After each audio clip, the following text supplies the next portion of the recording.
2024 public hearing and regular meeting. It is 6:11, and we're going to go right into our public hearing agenda item, which is Alex Kipp, Director of Education and Engagement for the NYC Conflicts of Interest Board.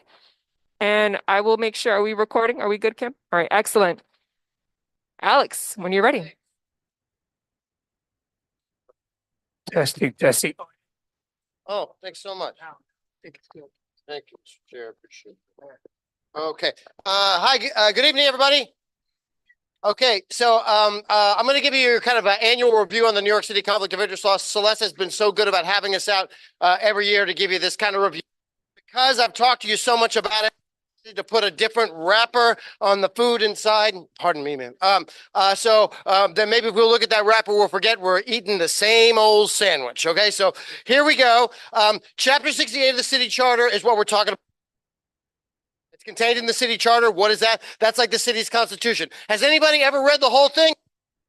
Have I ever read the whole thing? No, but I have read chapter 68 a lot, and I know exactly what it means. I think, especially in terms questions, that's what we're going to review today. Now, just so you remember, our number one most important thing we want to do is we want to give you advice on those rare moments where there is some overlap between your private interests and your public duties here on the community board. I think the most likely case where that's going to come up is when something comes up for a vote.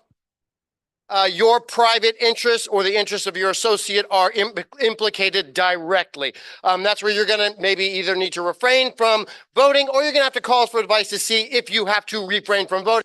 Give you that confidentially and for free. You want to do that because you don't want to end up as an enforcement case at the Conflict of Interest Board. Now, in the history of the 30 years of this law, we've almost never had any enforcement cases against community board members, but I'm going to mention 3 right now. They are not Brooklyn cases. These are all cases. So I don't think anybody here in the room, yeah, in fact, most of them are Manhattan cases, just to let you know. But nod your head to that. But in any case, I'm going to give you 3. So here's the first one. There was a community board member who was also a manager of a nightclub. At a certain point, the nightclub had to get liquor license up through the license committee of the community board, and she represented her employer at the hearing or at the meeting of the licensing committee. I don't think she was even on the licensing committee. So she was the paid representative for her private business back to the community board. That's a bit of a no-no, right? Because there's lots of private businesses that need liquor license applications and they don't have a community board member to be their advocate. As you would guess, that liquor license application was approved, and then that happened a second time. So she was fined $2,000 for this conflict of it. Yeah, whoa. Okay, so here's in a different part of Manhattan, in the meatpacking district, there was a fancy club that opened up called Soho Club, a club I have never heard of.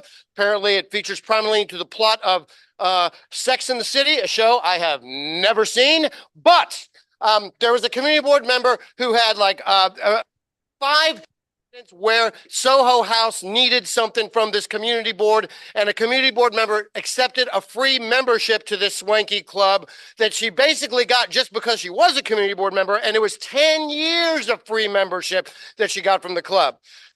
Fined about $8 grand for the 10 years of membership, and then a $2,500 fine on top of that. That's like the biggest fine I've ever seen. Okay, for a community board member.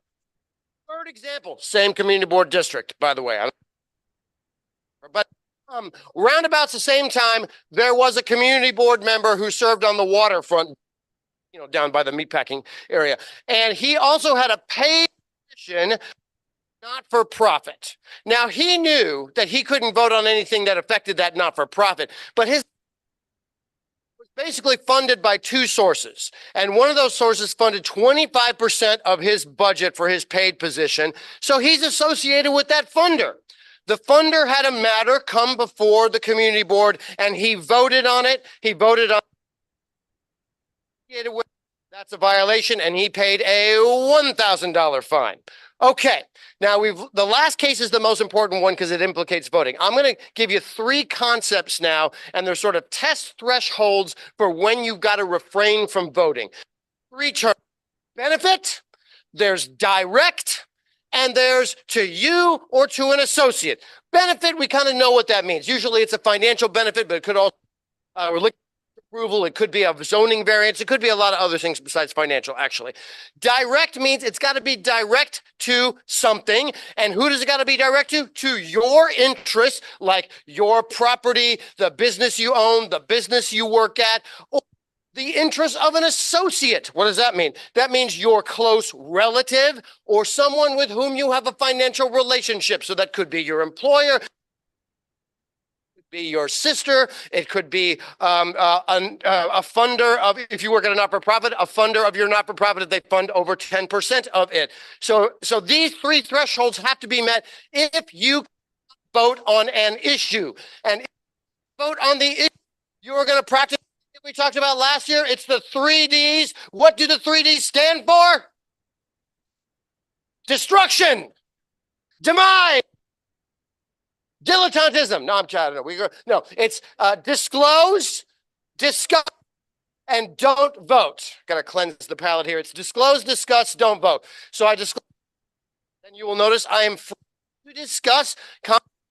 Never precludes you from participating in the discussion.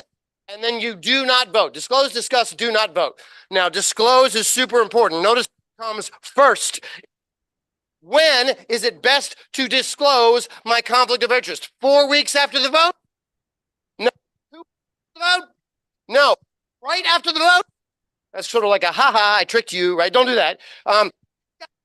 Top. So in order to participate in the discussion, I've got to disclose first, and that's what I will do. Disclose, discuss, don't vote.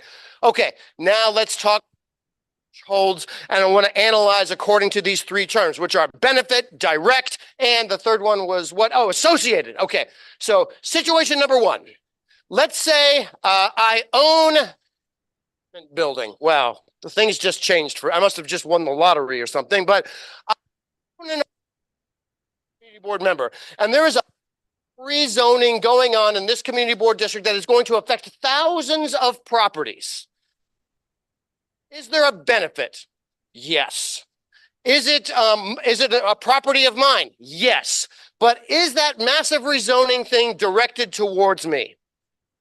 No, it is not.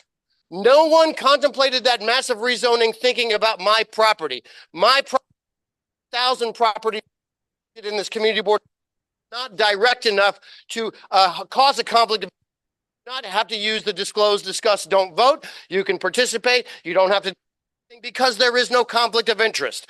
Now let's do another one. Mr. owns a co-op. The co-op is now coming before the community board because they want some special permit under ULA. Okay. Is it a benefit? Yes. Is it direct? Yes. Who's it direct to? My sister's co-op. I'm associated with my sister, so I use the 3Ds, which are what? Pretty good. I think we can get together more the next time. It's not bad. Not bad. Not bad. It's right. Okay. So here we go. I just want to look at the other. Okay. So here's the other. This is a real. So, and I'm also on the community board. We need a liquor license application. Can I? Yeah, right. To me, and it's my restaurant. So I disclose, discuss, don't. Now I've owned this restaurant for a long time, and wouldn't you know it? Somebody who opens up a restaurant right across the street from mine. They're selling this. They've got the same signage. Now they need a liquor license application. Now here's the question. Is that a yes? Who's the benefit to? Their restaurant. Am I with their restaurant? No. So I have to voting. There's no 3Ds necessary because I have no ownership of my competitor's restaurant. It is enough to cause any sort of next example. Sit on the board of a not-for-profit. My not-for-profit, we love compost. Compost is us. We want to ask the Department of Sanitation to fund more composting in this area. If they do, the money's not going. Yes. Is it to my not-for-profit? No, it's not. I am associated with a not-for-profit. So we got to check here, we got to check here, but we didn't get direct to my not-for-profit in the middle there. So there again, I do not have to. don't vote, no benefit going to the thing that is associated with me. Now, one other not-for-profit question to ask is the following. What if I am not on the board of a not-for-profit, but I am a dues-paying member of Transalt? Transalt once more. So I'm a dues-paying member, and now there's some say yes. A couple of questions to ask. Is there a benefit? Well, I guess there's a benefit to somebody because somebody's got to build those bike lanes. Is it direct? No, it's not, because they're not going to build the bike lanes.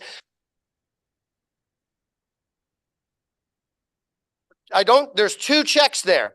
And I know that might be, I saw that look of puzzlement. I'll tell you why. When I sit on the board of a not-for-profit or when I'm their employee, I have certain fiduciary obligations to the not-for-profit. State law, even I'm not paid for them by them. Pay my dues, which I think I did once just because I want to do the 5-borough bike tour. That does not give me any fiduciary obligations to be a dues paying member to the not-for-profit and therefore discuss. Okay, I think that brought me through all of the examples that I needed to do. Let me just check here on my cheat sheet. A board member. Oh, okay. Here's the last one. This one is just slightly different, but I think you're going to know what I'm a DOT employee. Board down.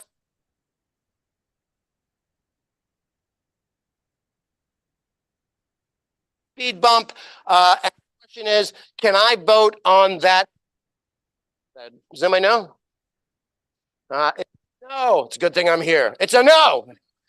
Now, let me tell you what I did. No, it's okay. It's okay. That's why we have the training, right? Look, you're not expected to remember all this stuff. We kind of forget. You just call for. But I'll give you what the analysis is. When this is slightly different from all the other stuff we talked about. So it's true that there is some kind of effect going to DOT. Direct to my employer, but I am not associated with my government employer. There's a different reason why I can't vote on the thing. And the reason, because all the votes that happen at a community board are supposed to be unimpeachable. And if I work for another government agency, that is the employer that pays me 50, 60 hours a week.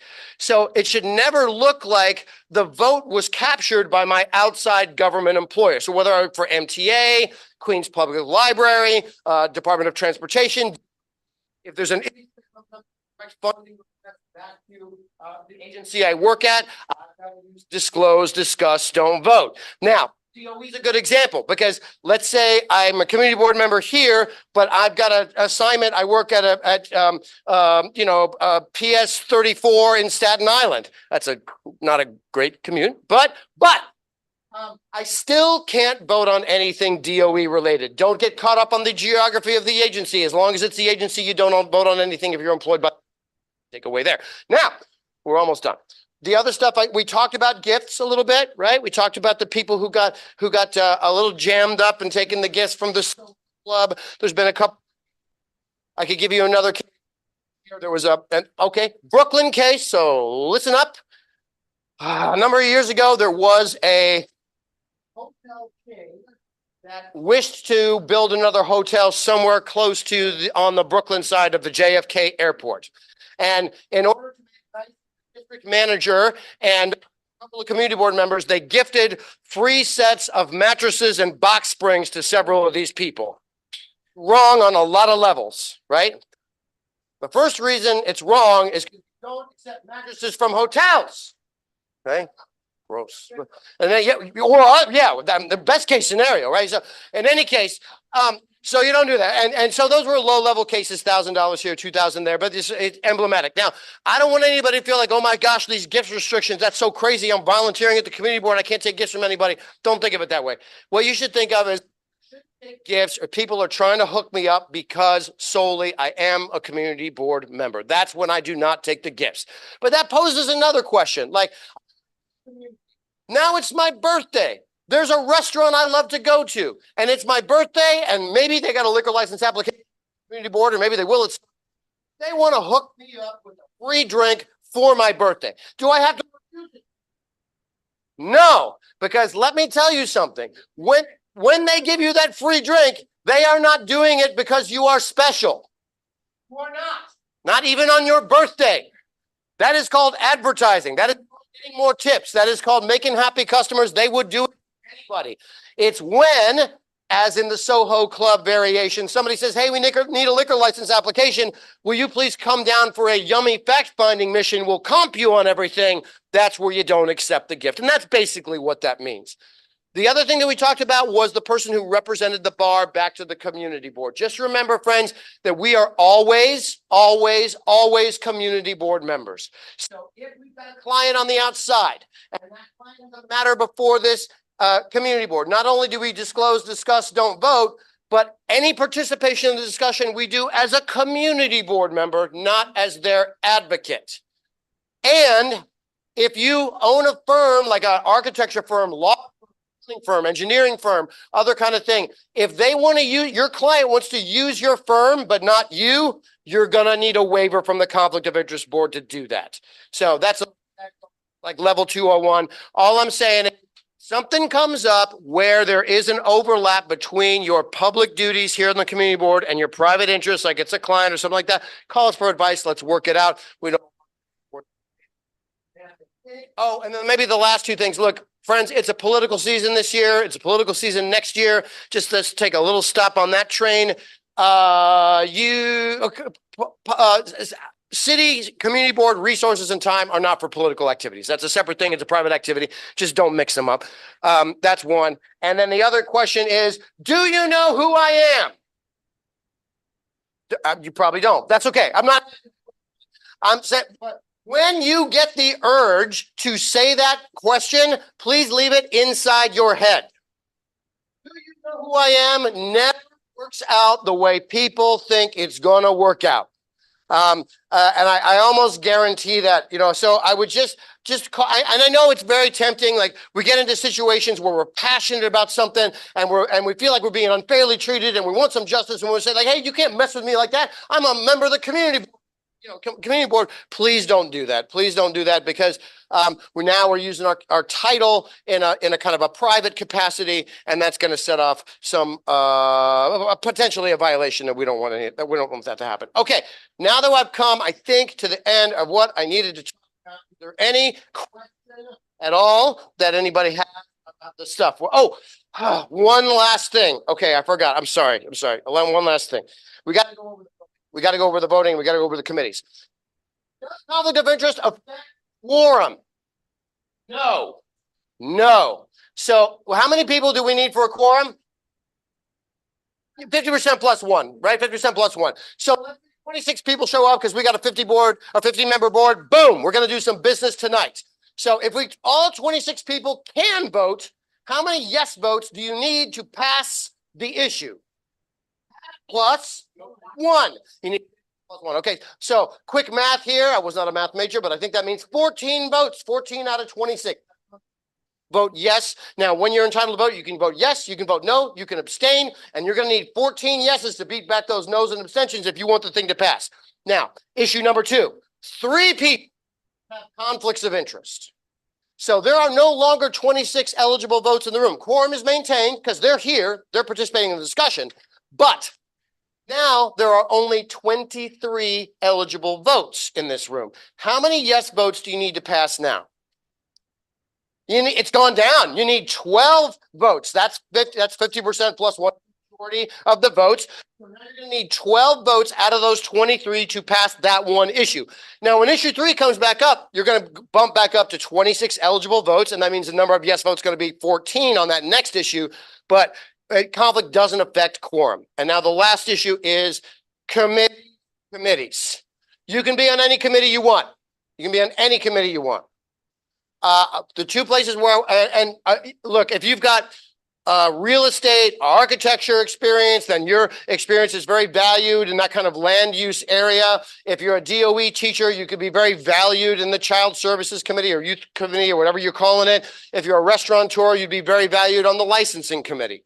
There's no problem with that, but there is a slight problem about chairing committees if you've regularly got conflict of interest. So if I'm the bar owner and I'm going to get liquor, or maybe I own a lot of bars, just let me fantasize. Actually, I would not like that. I would not like that, but too old for those hours. But in any case, I own multiple bars. If I have to use the 3Ds all the time as a committee chair, which means I'm not the committee chair for that entire meeting, I cannot be the chair of that meeting. I can be on the committee, but I can't chair the committee.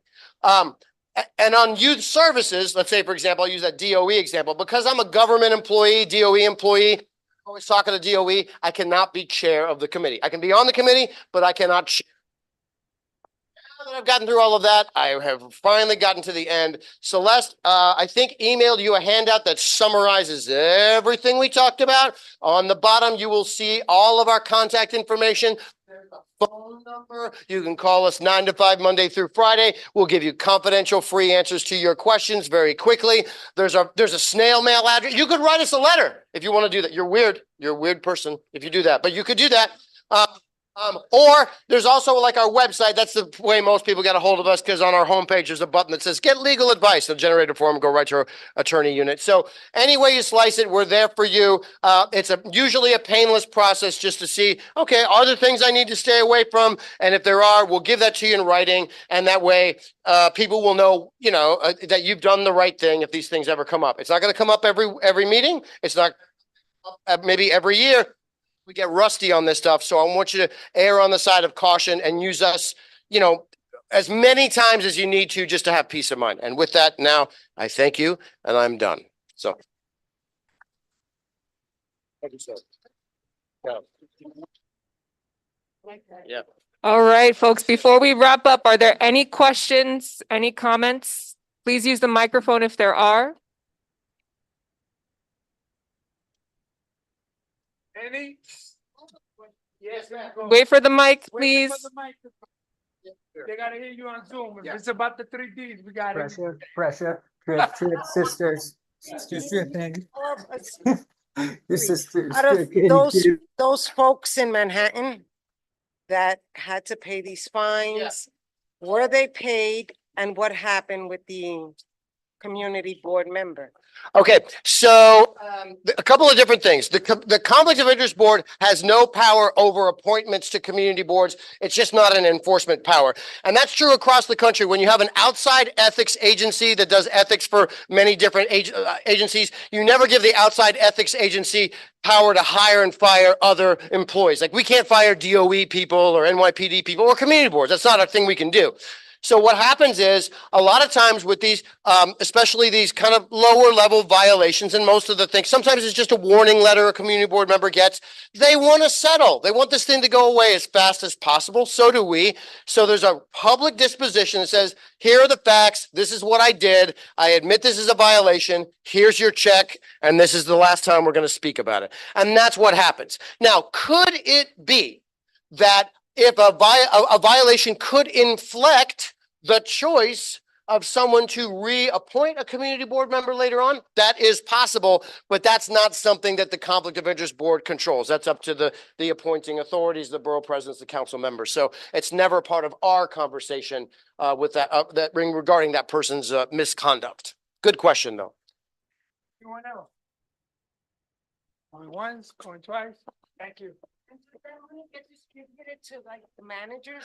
The money gets distributed to our annual holiday party, which, no, I'm kidding. No. Our highest fine last year, 65, that would, 465,000, that would have been a world cruise.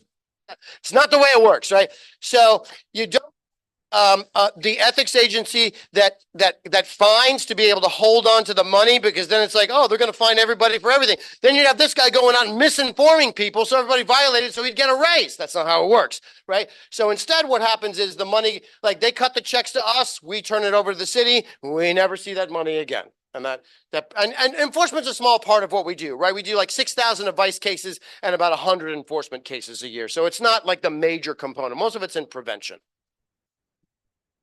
Okay, thanks, everybody. All right, thank you. Always a dynamic presentation. Thank you, Alex. And that wraps up our public hearing this evening. We're going to do a pop quiz on the 3Ds in a couple of months, so be ready. Anyways, we're going to go right into our regular meeting agenda. As usual, board members, we do have food for you this evening. Please very quietly quietly. You can help yourselves to some dinner, and we're going to go through the first roll call. If someone can pass me the attendance sheet, please. Everyone signed in? Yes, please sign in. All right. Oh. All right.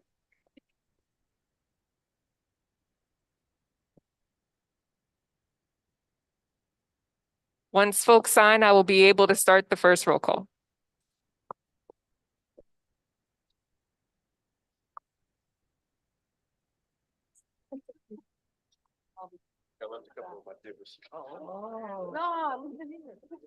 Hey, how come the food didn't come before I didn't get any? We were gonna give you the 3D.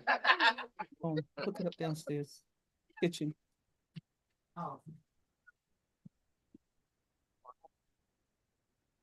Wherever you put the other one.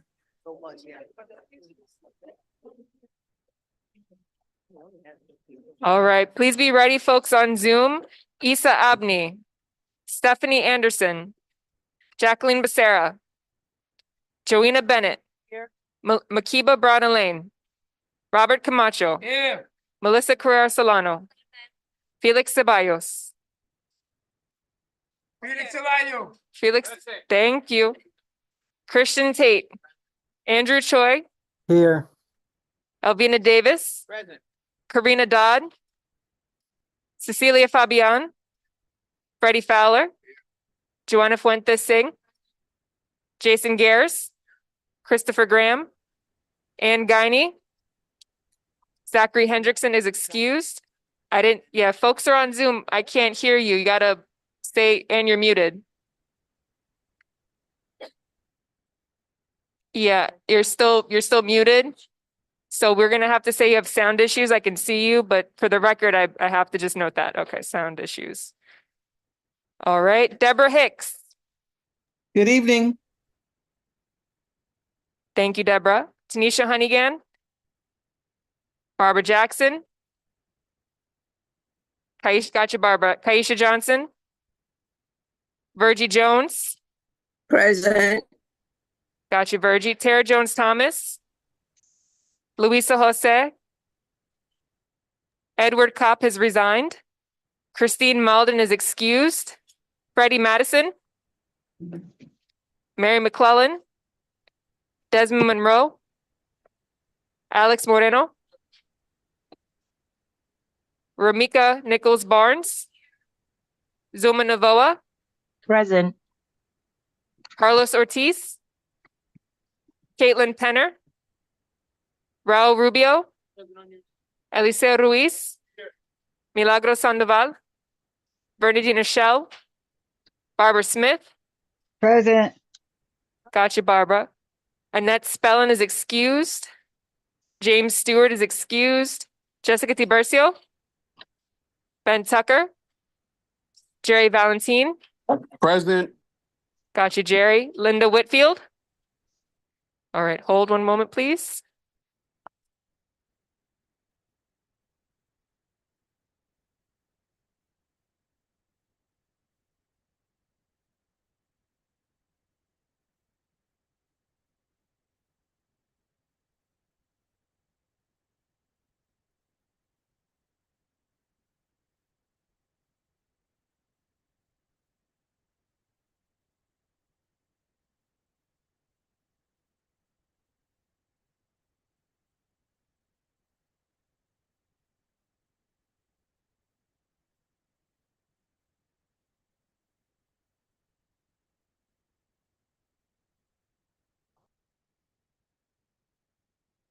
"22 board members present does not constitute a quorum.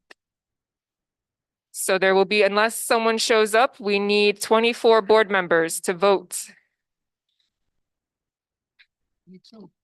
All right, so if there are folks that show up within the time frame before recommendations, we can vote this evening, but we will have to double check to see if we have a quorum.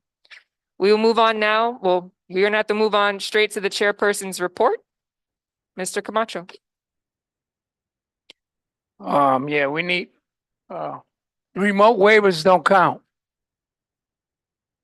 So you have to be, present, you have to have quorum in-house. So, welcome back, We have a lot of work to do. There's a lot of things going on in Bushwick. I'm just gonna uh go around and let y'all know. Today's a happy day for me. My daughter just had a baby.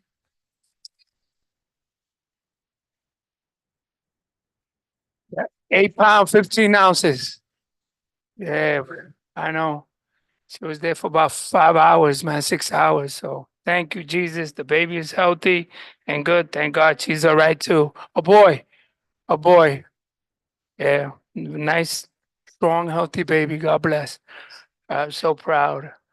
Grayson, his name is Grayson. Yeah. So thank God she's all right. Everything's okay. A little petrified. I'm waiting also for my daughter-in-law too. She's in there too. So we're waiting for her too. So that'll be my sixth grandkid. Wow. Who knew, huh? But June 15th, Saturday, a walkthrough Wyckoff uh, from 12 to 4 p.m. We did a walkthrough on some of the issues that are going on Wyckoff with illegal vending and how dirty it is over there. So there's a committee going on, and we have been making sure that we address some of those plaza issues that have been going on. June 20th, Thursday, between 5 and 8:30, I was at the charter revision hearing at Metro Tech. There was a lot of things that we wanted to be changed. So I got there on June 20. Then we did another on the 20th, June 20th, 21st on Friday at 10:30 p.m. at night with the captain. I was out there with the captain. He'll fill you in on things that have been going on and how he's been cleaning up that place over there and showing us what he was doing and how he was doing. So thank you, Captain, for addressing some of the concerns that this board has been giving you, and you've been out there spearheading with your members and making sure that you educate first and foremost, because we don't want nobody going out there saying PD's doing things they're not, and then we enforce. We're not gonna give 500. We're not giving 500. This is what you're supposed to do, and you know you're not supposed to be doing that. So we want to make sure that you educate and then we enforce. Uh, Also, I would like to thank. As you see, there's a camera. Oh, she's here. She's right there. Say hi. Say hi to her. Celeste has won an award, and from the city event city what is Fun of City of New York, correct? And we want to thank her, and they're here recording her in the job she does, and we want to thank her. Yes, yes. Celeste, we've been hanging out too much. She's a pillar. Every time she does something, she blames me and says, I'm taking from you. I said, no. And I'm being nice. I'm taking from you. So we work together. June 26th, CB4 Zoom DOT. We had a meeting with DOT also in regards to the Wyckoff Plaza with a lot of incidents that we were having.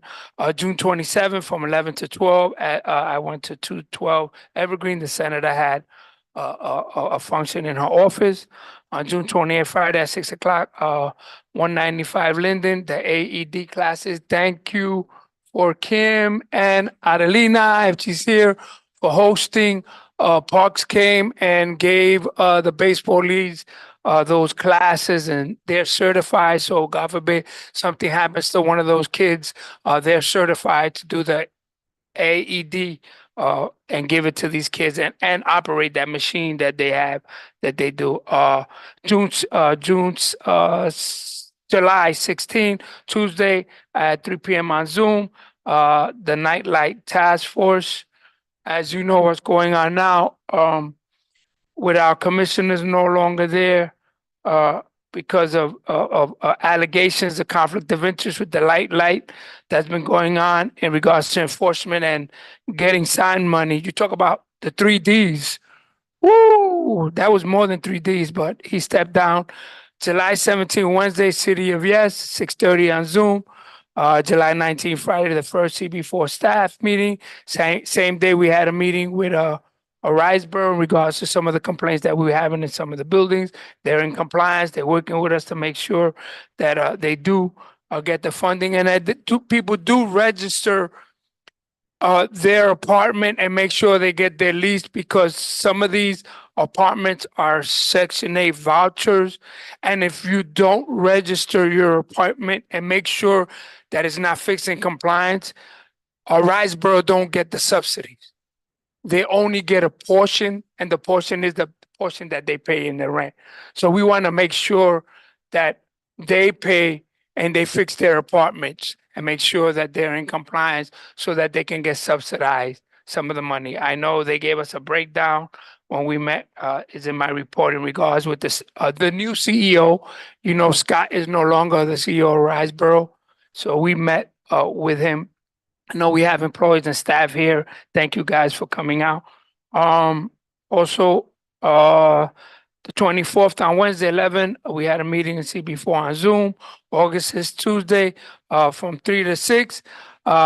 Thank you, Barbara Smith, for the National Night Out. It was wonderful for our kids. The officers were there. They had a lot of activities. Thank you. Same day, I did a walkthrough with the Parks Committee and some of the board members in regards to our parks.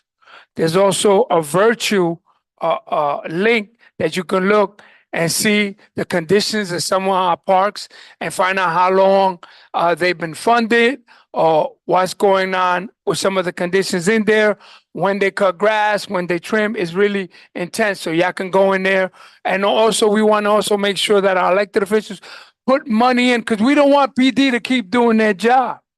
We know they have other things to do, but some of these parks that needs to be closed, we need enforcement. We need park police. We need park police. There's only, I think, 12 in the whole borough.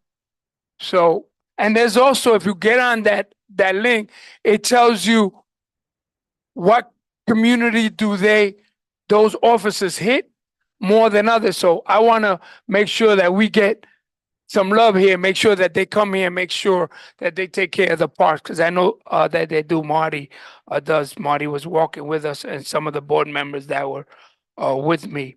We also walked through with parks.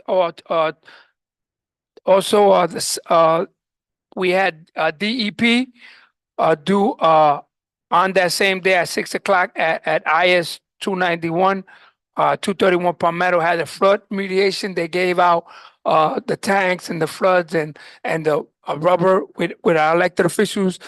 Keep bringing them here for the floods. So to make sure that you get, I know sandbags, we ain't gonna go to the beach, walk with sandbags and bring them over. So they give out those things you fill up with water and block it. They're giving the clock now. They had it was a kit. In the kit was a clock that you could put next to your water heater, just in case your water heater breaks and it floods. It rings. It'll tell you beep, beep, beep, beep, that there's a flood. It's like a sensor that you put in the water heater, and there's a little cable, and you put it by the way. And if it floods, it'll beep. And you know that water is a flood condition. It's pretty good. I had gotten a kit. We thought they were giving out stuff. They went out with a big giant box. Thank you for someone that helped me carry it home, because there was a lot of stuff in there that we can use just in case. Bushwick is not a flooded area, but as you know, we got from time to time, we do have flooded areas, and we want to thank our council person for being forefront in regards to making sure that we protect. But we really, lots of times, some of these homes that are there don't have insurance. Lots of times the insurance don't want to cover them because they only do a one-shot deals, meaning they'll take care. So we want to make sure that enforce these companies to force us, even if we have to pay a little more to cover our losses. Or you can get also people that do rent apartments can get insurance or regular insurance for their stuff, just in case it does flood. It'll cover at least some of the stuff if they get another apartment or something. On August 9th on Zoom, we met at 2 o'clock with DOT. August 13th on Tuesday on Zoom, CB4 Parks and Recreation Committee. On the 14th, CB4 10:30 District Service Cabinet. Also, I had a staff meeting there in the office. August 15th, Thursday at 1 p.m. CB4 met with the manager, and 1420 the Family Services Network with Dr. Igwe. he wanted to meet with us in regards to what he, some of the places that he have there in his building and what he wants to do with his building, because some of those uh, uh, offices there are empty, and we wanted to make sure that he can continue to get funding for some of those places. On Friday, we met again on Friday the 16th, 12. We met with Riseboro, August 16th. On the 17th, I went to the block party of 1743 Winfield. They had a health fair. She's part of the 83 precinct clergy council. She's a clergy. She has the church there. She had a health fair there. I went over there, right in the corner on Bushwick and Winfield. On the 21st, we met with the captain and safety committee chair, Ms. Spellings and Celeste, because it's budget season, capital budget season. We wanted to make sure that we speak to our captain in regards to his needs in this community, make sure that we get the funding that they need and whatever it is that he needs to make sure that Bushwick stays safe. August 22nd, walk through with MTA, DOT, and the committee in regards to our Palmetto, the bus area that was there on Ridgewood Place. There, we know that there's the committee requested, chair requested a survey, but we know that the survey takes a long time to do a survey on Palmetto and Ridgewood Place, which is right behind the supermarket there, and it's a two-way street, and there's been a lot of issues there. But before we can make any changes on that block, we would need people on that block and people from this committee that lives on that block to get a petition going.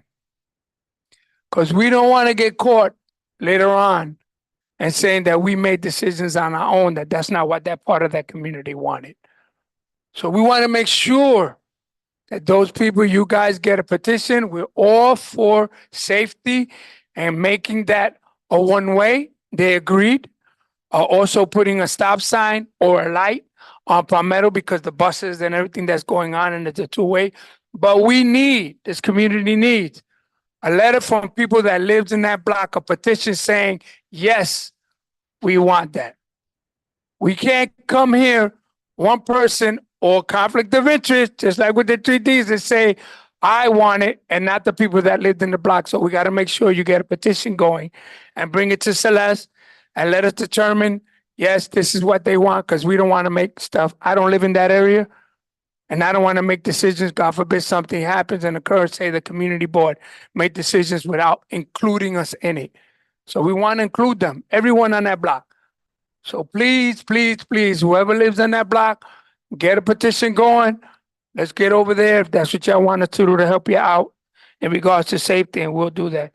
And then I'm going to tell you from August 26th to September 2nd, I was on vacation, but I was on Zoom on all the park committee meetings, environmental protection. The 3rd, I was at also the Borough Hall meeting, and this is very important because I know that they were voting on, it was part of the agenda on a borough president in regards to voting for the city of Yes, and we reminded him that a lot of community boards voted no because they wanted to do something.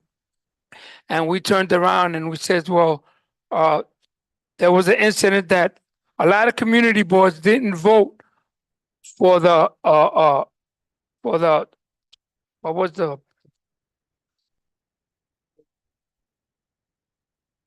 yeah, the city of Yes, they didn't vote for the portion where the housing, or the parking requirements. The board, and I was reading, it was under unfinished business. And we moved to table and request that Department of City Planning remove any reference to eliminate mandatory parking in the city of Yes housing opportunity. So all the boards requested the borough president to remove that from a vote because we want them to developers to do parking. And we voted that too. And he said that he would vote on the recommendation, and we reminded him that 4 was in favor, 12 was against, and 11 was abstained. So we passed. So I don't know why they're trying to push this forward when all the community boards. So they're going to. Yeah, they did. So we're gonna go back. I know, and we're gonna address some of the issues. We hope council also. A lot of them abstain. So abstain is a no vote. So we hope that they echo whatever the community boards, which is 18, require them to do their due diligence. We know that they can vote what they want to vote, but I hope that they accept the communities or the community boards vote and what they put. I know the borough president was trying to address that issue. Also, the executive board on September 4th was the executive board meeting. That same day, thank you, DOT. They fixed the light on Bushwick and Stanhope by Kosciuszko. They also put the crosswalk on the floor. Thank you, Leroy from DOT. It was 9 months in the making, over 100 and something complaints. I don't know why it took that long, but they addressed the light, they did the painting, and they fixed it. So thank you, DOT. Now, this is the rough part. September 6th, we started me and Celeste budget consultation all day, from 9:30 to 4. Today, from 9 to 5. So we've been all day in budget consultations meeting. September 9th, we had a meeting with our councilperson, Jennifer Gutierrez at 11. So let's fill you in. September 10th, 1 p.m. CB4 meeting with I told you, with the new CEO from Riseboro. He indicated that there are issues that he will address.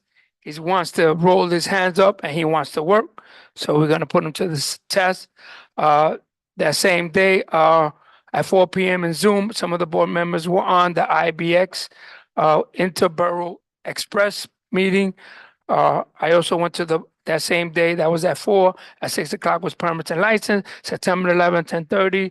Again, budget consultation, the 12, CB4 at 6 o'clock, Civil and Public Safety Committee on Friday on Zoom, another meeting with the Plaza on Wyckoff. I know that they're trying to get someone to address some of the concerns with the vending there on Wyckoff. They're planning to get someone to. I know the 16th on Monday between 6 and 9, I went to 647 Grand Street. A lot of people from Borough President's office left, and we wanted to support them. Asher,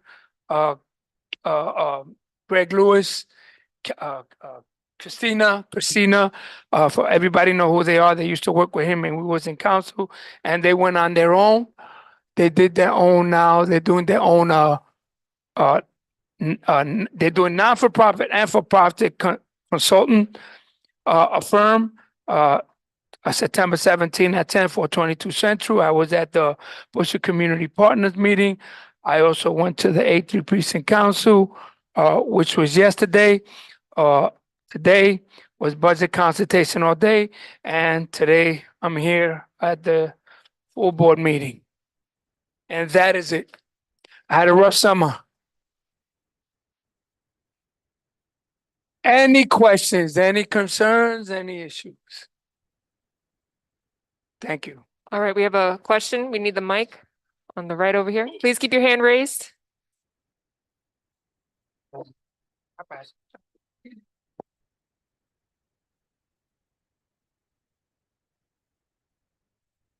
Hi, folks. My name is Eddie Perez. Just my question is in terms of the petition you were speaking about with the buses on Palmetto. I live on Palmetto, but Palmetto and Evergreen in Central, is that something I can like get started with, even though I don't live near that intersection? Make sure that people that are gonna affect Make sure that if it's two houses, one house, two houses, please get something that says, yes, I'm for it. Because we don't want to turn around and say, that we did it on our own. We want to make sure that the people that do live there. Can't hear you. You gotta use the, Mr. Camacho, the mic. Yeah, to answer. Here, you can take this one. Oh, okay, you can't hear me on Zoom, that's why. Yes, all we want is to let the people on that block know what everyone's intention is. Because we don't want to vote on something that those people that live in that block that says, we didn't want this. Who gave these guys authority? They don't even live here.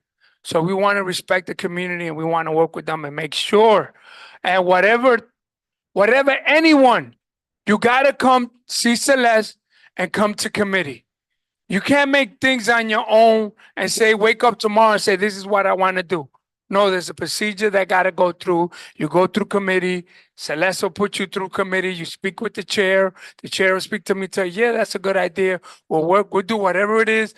We work for the community to help you. So we went to the location. We saw how terrible it is, how dangerous it is. Thank God no one's hurt. I got calls that same day from someone that lives on that block. The taxi spot is not there no more, but they're still using it as a taxi and the buses and the train, that's enforcement. So I'll speak to the captain on the own and make sure that that location is clean for the buses to go by because the taxi spot is on Ridgewood.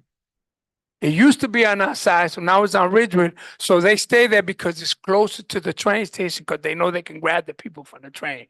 Because the people don't want to go across the street on Ridgewood side. So we let them go to Ridgewood. You can put an arrow over there that they can go over there because they're blocking the buses that are going down and they can't make the turn. And it's really bad over there. We were there for about 2 hours and we saw the situation. DOT, MTA was there. They agreed.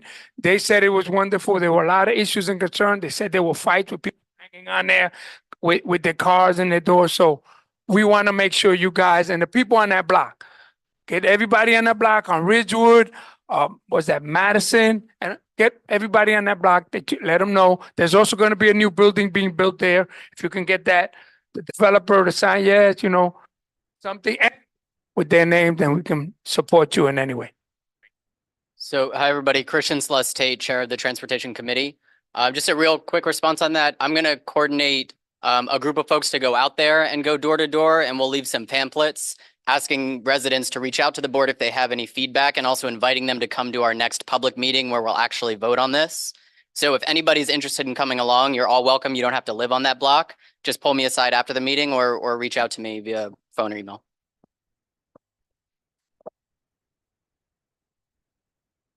Hi, Jason Gers, board member.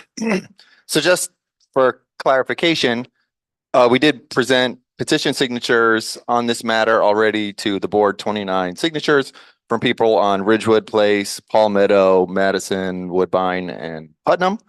And I'm a little confused because both the Transportation Committee voted to recommend that the full board support a study of converting Ridgewood Place to one-way, and we voted on that in support at the full board unanimously. So I'm a little confused why we might be talking about voting on it again. So You voted on, like DOT said, to do a study. If we were to do a study, it'll never get done. It'll take a long time. So they indicated to us, if you go do your due diligence and get the petitions and get everybody on that block, then we can move it forward. You voted on to do a study. If you want, the committee wants a study, and then the study's gonna take a while, and they told us that. So it could take at least 5 years. I think there might be confusion between No. congestion study and a one-way study, but maybe this is something we discuss in a different forum. Yeah, so just a point of clarification, this will be referred to the committee. The Yeah. committee meeting is on Monday, September 23rd. That's next Monday at 6 p.m. for folks that are interested.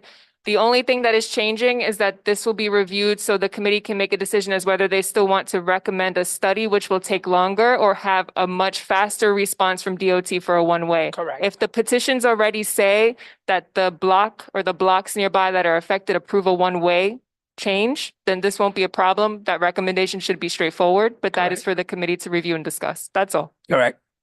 Thank you.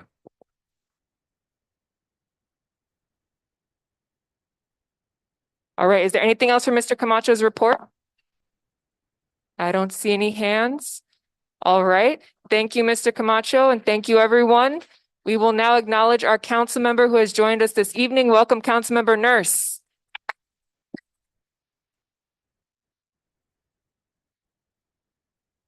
Thank you. Good evening. Hi, everyone. Welcome back. Feels like it's already been a year since September started. I'm going to keep it short because I know how these things go.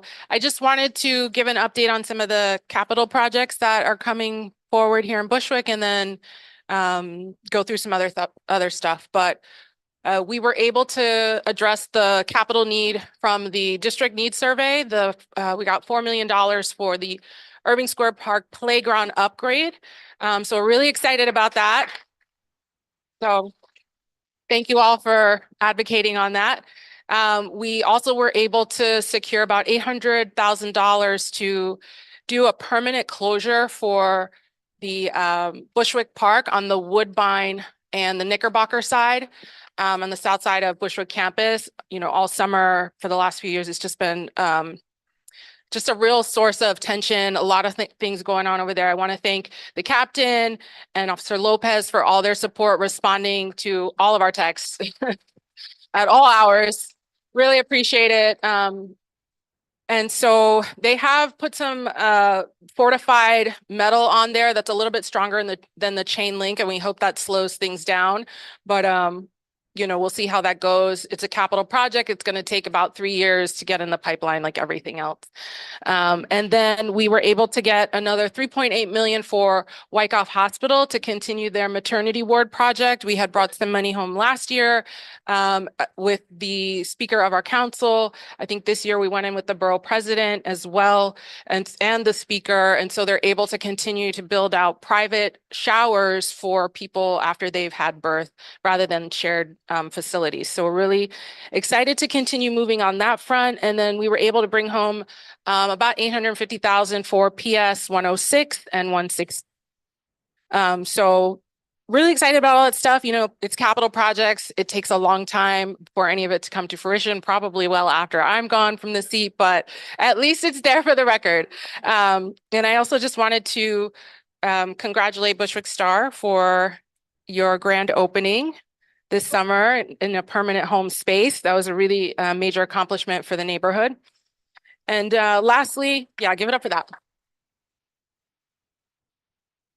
Couple other quick things I'll just crank through.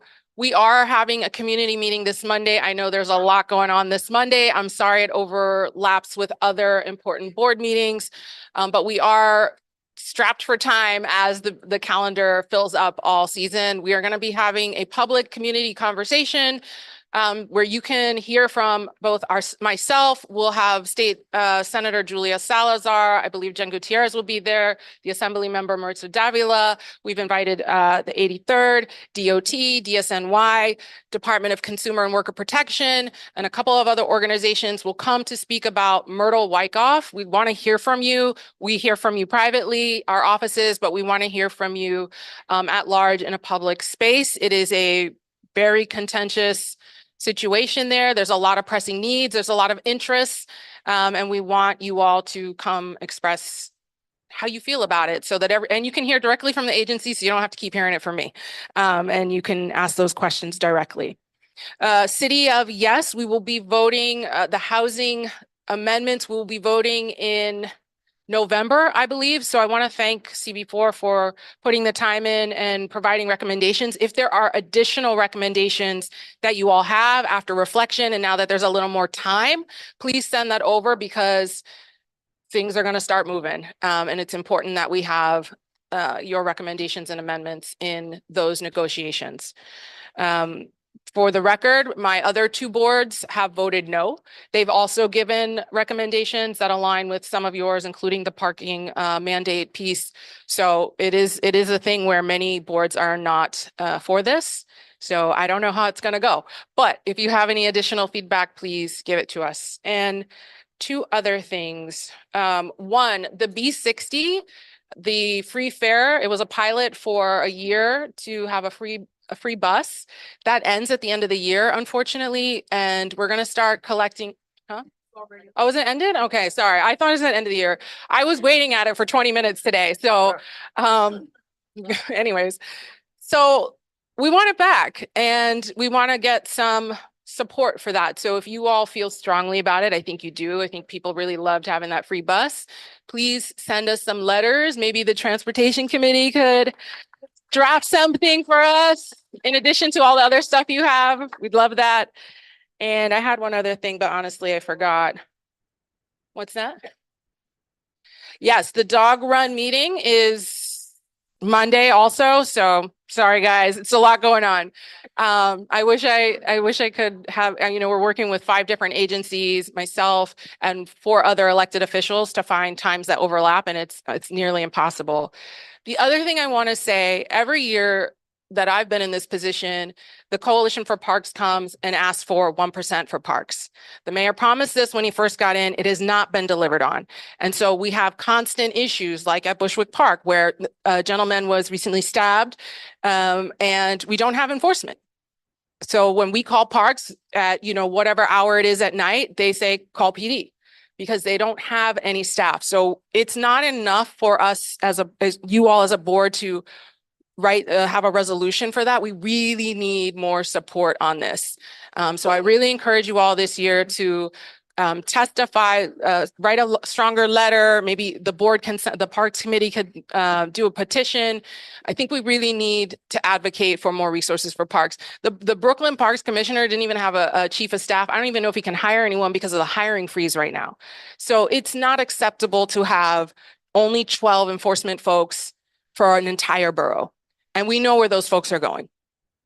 And it's not here. So we really need your support. September 24th, it's the first parks hearing of the year. If anybody feels inclined, I can show you how to virtually sign up. You can listen on Zoom and they'll call your name and you could testify for 2 minutes and you could pop off about how we need money for parks. And I would really appreciate that. You can also submit written testimony. So it would really be great to hear from Community Board 4, because I know that our parks are really in need of maintenance and enforcement. So asking for your help. So thank you all. Oh, and if you have any questions. Any questions? Thank you, Council.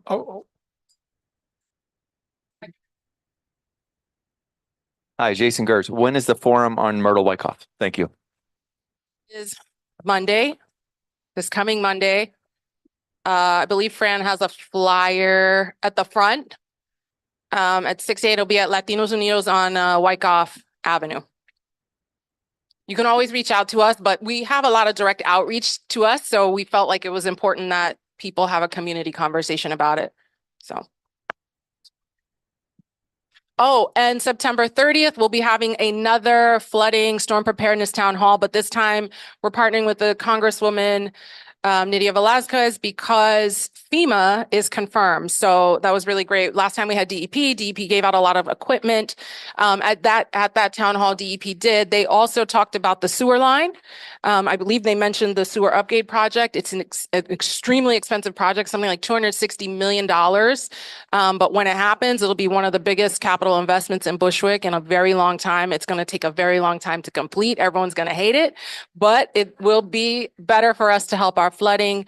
And additionally, just want to mention, because this was something that was a letter brought to us a while ago when I first got in, but you may have noticed the J line, the M line, those are all being repainted. The lead abatement is happening. So that was because of your advocacy and our constant nagging and pressure on MTA. So it's taking a long time. It's very noisy.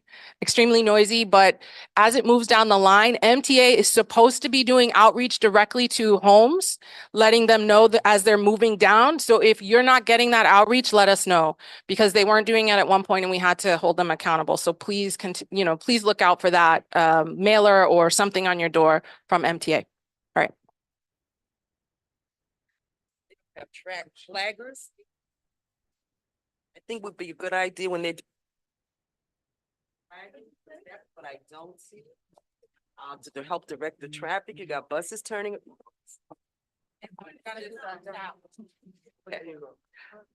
Flaggers, people have signs of traffic. I don't see them in these construction projects, and I think they're very, very needed before somebody gets hurt. Noted.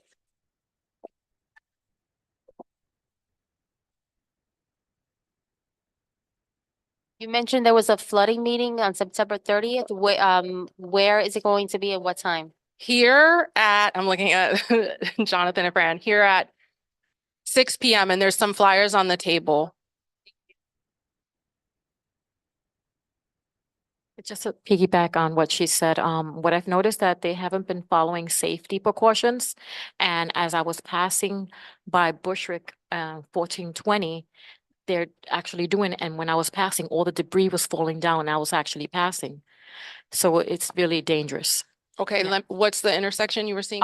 That's what the office with 1420 Bushwick. It's on Broadway, right? Okay. Yeah. Okay, noted. Noted. If there's no other questions, I did want to do one little plug. I know Fran's going to talk about it later, but we are in the idea phase, about to launch the idea phase of participatory budgeting. And shout out to Councilmember Gutierrez's office. Between her office and our office, we had the top votes of all of Brooklyn. So our people came out. We were the best. The 34th and the 37th, the best of all of Brooklyn. So we want to keep that going. And please give your ideas. Some ideas don't make it because, it's only $1 million with a lot of different projects, So if you have a $10 million idea, it's not going to work. But we can, look at other things that you're proposing and look at old proposals, but hit Fran up if you want to volunteer. If you want to help out, we would love to have you join in. All right. Thank you all. All right, thank you, council member. And we will keep our agenda moving. At this time, though, if there are any other folks that would like to help themselves to a meal this evening, so board members have already gone up. All the public, you're welcome to help yourself if you would like some food. And thank you to our board member volunteers, Barbara and Luisa, for helping out. Thank you. All right, yes, we will move on now to the 8-3 Precinct Commanding Officer. Welcome.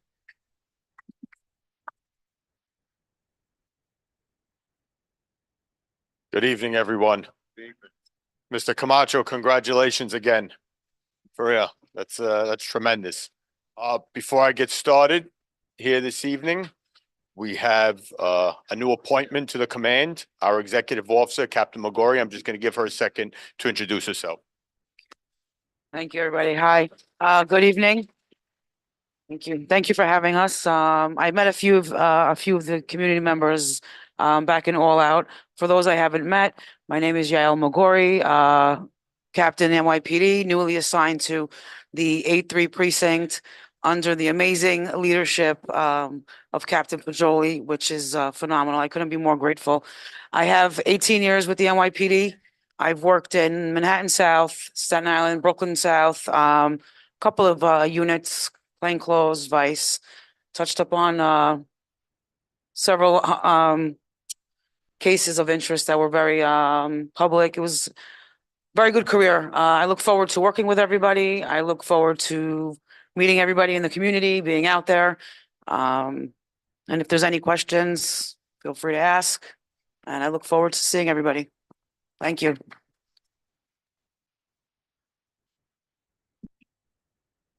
So I just want to continue and just show my gratitude for everybody's attendance last night to our precinct meeting. It was very, very well attended.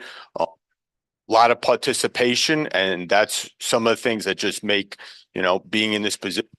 So really, I'm just grateful for it because it's not just words in this community, but it's actions. And we saw it on full display last night. So that's a thank you to everybody. But we got to keep that momentum going. Our neighborhood coordination officers, Build the Block, we have 2 scheduled for this month. We have Thursday, the 19th for Sector Charlie. And I know I'm referring to geographical sectors within the command. On our webpage, you could see exactly what you put your address in into our search engine, and it'll pull up what sector you live in. Sector Charlie is Thursday, September 19th, 6:30 in the evening at 790 Bushwick. And then our sector boy is Tuesday, September 24th at 6 o'clock in the evening at 4. I'd like to, well, what to do, it continues the dialogue, right? Instead of a month here, it's a month at the precinct. Now we incorporate these meetings as well, and it grow. It helps us hear what needs to be addressed more frequently, which increases our responsiveness. So please take note of that. And like I said, refer to our social media outlets. Macho brought up some quality of life conditions we see along Wyckoff Avenue. We did conduct that walkthrough together jointly. So one of the measures we put in place, we had 5 new police officers come to the command this summer at the community and say, where would these foot posts be best suited to serve our community? And we made the choice to deploy them on Wyckoff Avenue. So they're out there along Wyckoff from Avenue to Saddam Street. They work Wednesday through Sundays from 5:30 in the evening till. So a lot of the conditions and issues that were identified with regards to the busy district, right? Coming and going. So we said, let's put our officers out there along Wyckoff Avenue. And I think, you know, just from the feedback we've been getting initially, it's been well received. Everybody states as they're making their way around there, they're out there, you know, they're not in cars, they're on foot. So it's something that should help along the conditions there. We'll get into vending a little later, but that's where we put those officers.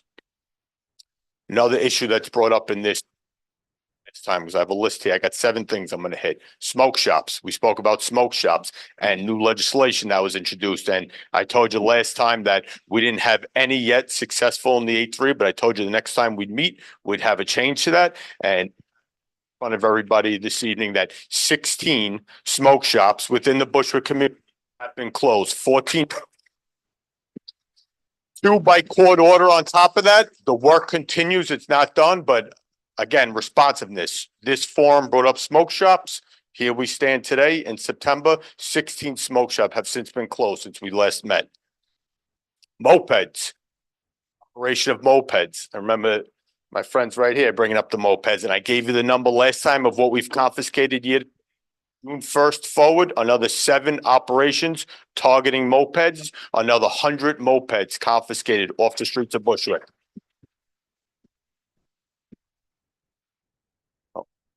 I'm going to finish off with before I open it up to questions. There's 2 areas of concern I just want to raise to everybody here and listening on Zoom. 2 issues we're seeing currently. So we spoke about this last night, both of these things, and I want to reintroduce it today. The first is auto larcenies of vehicles. We a little bit of an uptick in that specific crime along like Bushwick to Central Avenue, from Chauncey to about Hancock Jefferson Avenue, specifically targeting Hyundais and Kia vehicles. So what this is motivated through is there's like a TikTok challenge out there that actually the way that if you make you're able to access these vehicles. Somebody an idea. Break the steering column, and you're actually able to start the ignition to the vehicle by inputting a USB charger. Yep. So seems like an easy mechanism. So what have we done? One, we've done a lot of social media outreach, community outreach in regards to this issue. And if you reach out to the manufacturers, there's like upgrades to the software within these vehicles that negate that process. What else have we done? Last week in front of 1298 Hancock Street, our crime prevention, they're handing out wheel locks.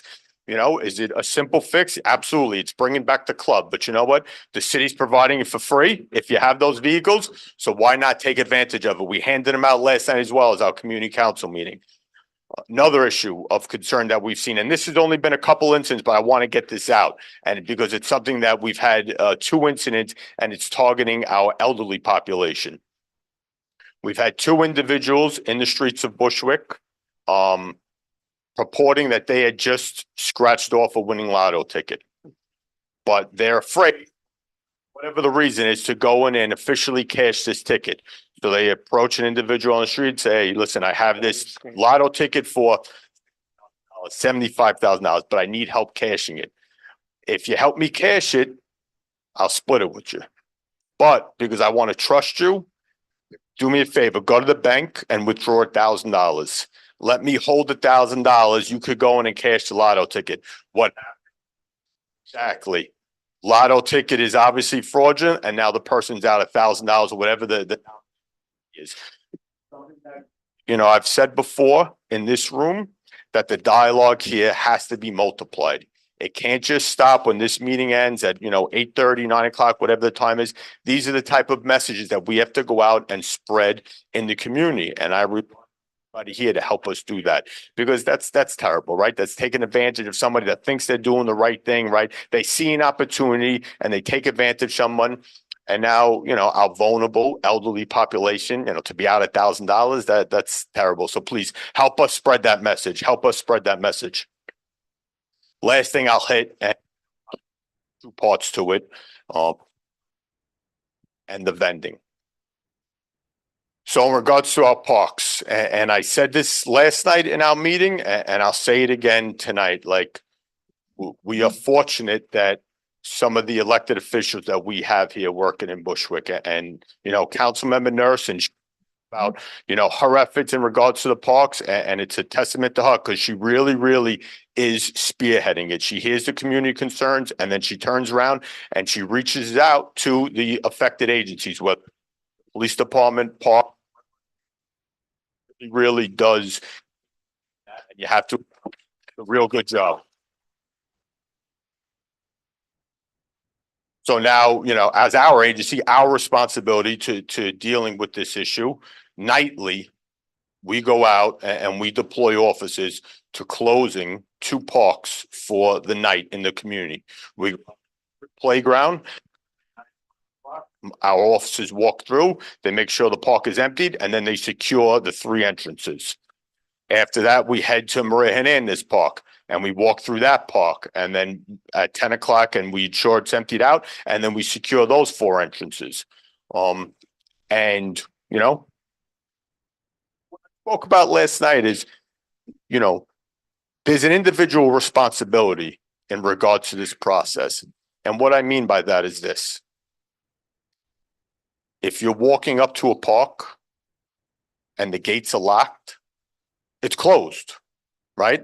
We shouldn't be thinking of measures like, oh, let me cut a hole in the fence, let me hop over, because that's where we're taking the onus of the individual responsibility. We do great lengths. We dedicate a lot of resources to this parks, closing it nightly, right? We increased our youth coordination coverage to 7 days a week. So, their primary responsibility is school dismissals. And in saying that, right, it's also keeping our youth safe. So what does that do now? Now we have 7-day-a-week coverage of our youth officers. So when it's Saturday and Sunday, we could keep that footprint in the parks as they're open.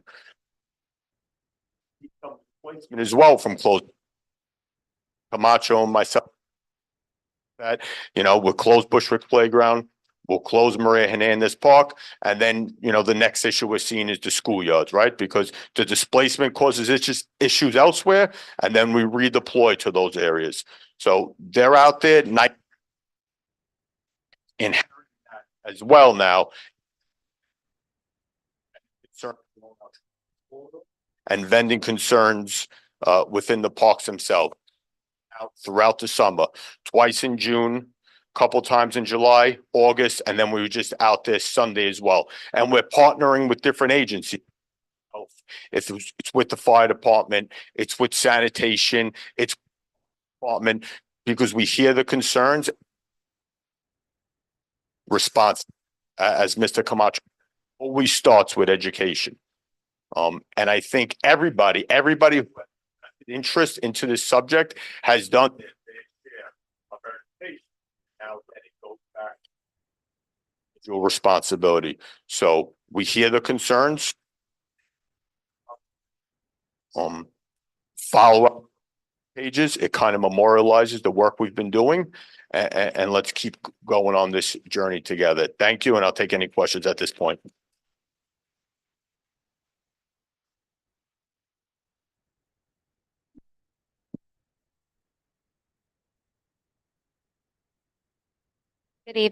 Good evening, Melissa Carrera Solano with CB4. So I have a question on the illegal smoke shops. I have one that is less than 500 foot from a school, PS 299. I walked it this afternoon with my kids and it's still open. Okay. I've reached out to the board through different channels to our contact over at the mayor's office and nothing has been done about it. The address is 562 Evergreen Avenue on the corner of Putnam. And what they've done now is they've put down their gates. They only have the door open to be a bit more discreet about their business and they're operating only in evening, afternoon hours. Okay.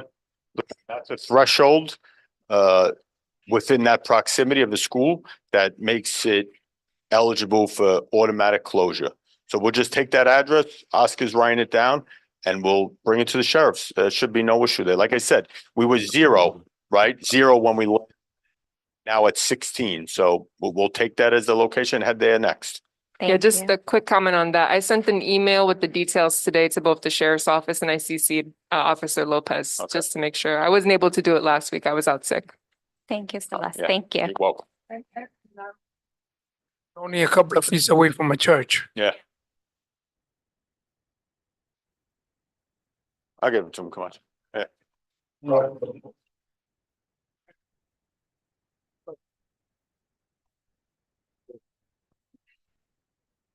Just in regards to the smoke shop at that address 562 Evergreen used to be like sort of a community center power plant. And I remember they closed during COVID.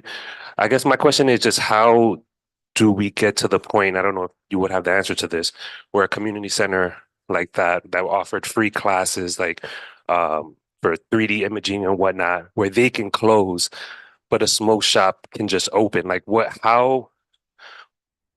essentially, how do you stop like a smoke shop from opening? Is it just essentially, do they start an LLC and then say, hey, here's a bag of money? Like what's the stopgap? You know, it seems like that there's something What the missing. answer to that question is, and who it should be posed to, right, is the owner of 562 Evergreen, right? That chose to have a business close that provided a service to the community during COVID and now reopen and take rent from a smoke shop. That's who that answer should be posed to, about why that person has the good conscience and now take money and open a smoke shop at someplace there was a community center. But because it falls within the proximity of the school, I'll work to get it closed. But I understand what you're saying. I tell everybody, I'm a resident of New York City itself, you know, like the issues that are brought up in here. Yeah, sorry about that. I fully understand them, but that's where that question should be posed to the owner of 562 Evergreen Avenue. Thank you very much.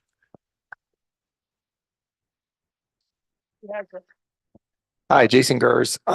Just curious if you could give a little bit more detail about what actions you have taken about the vending at Myrtle Wyckoff Plaza or Bushwick Playground? Sure. Thanks. I have a list right here for you.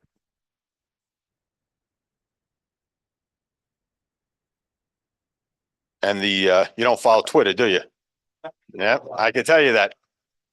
Make sure to post it on there. It out there with Avenue with Health and Fire Department, and each one of these operations is enforcement based.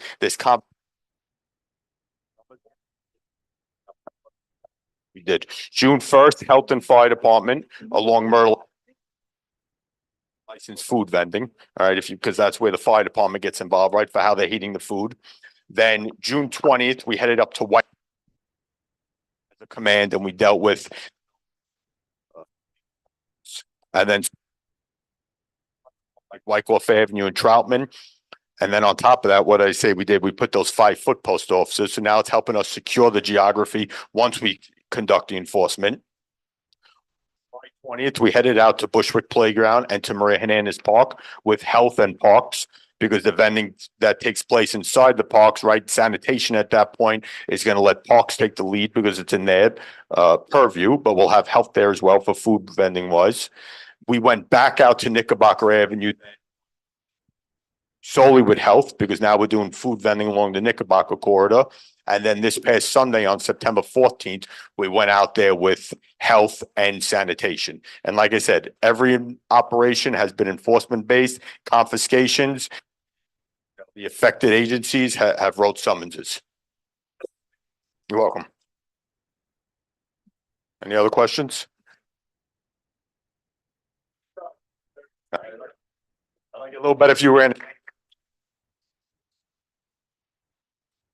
I'll just be honest.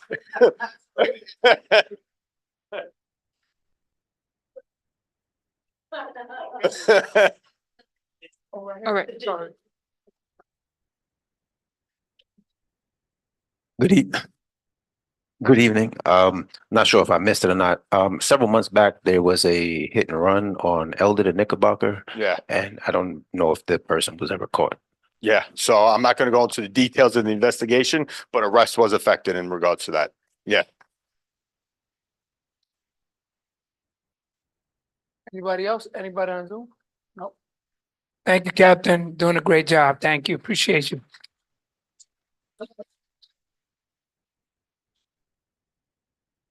All right, we will keep it moving. Folks, please be ready on Zoom and in person. We'll now start our introduction of elected officials and representatives. Please come up to the front and wait for the microphone if you're here in person. Name, contact information only. And on Zoom, please raise your hand. Any elected official reps?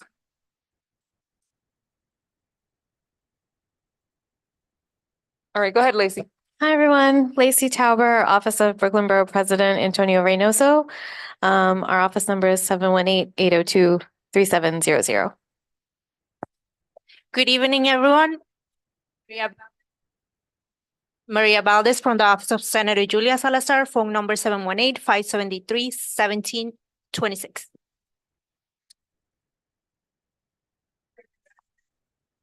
Good evening, everyone. My name is Jonathan, here representing Congresswoman Nydia Velasquez. We're located at 266 Broadway, Suite 201. Phone number 718-599-3658. Thank you. Hi, everyone. I'm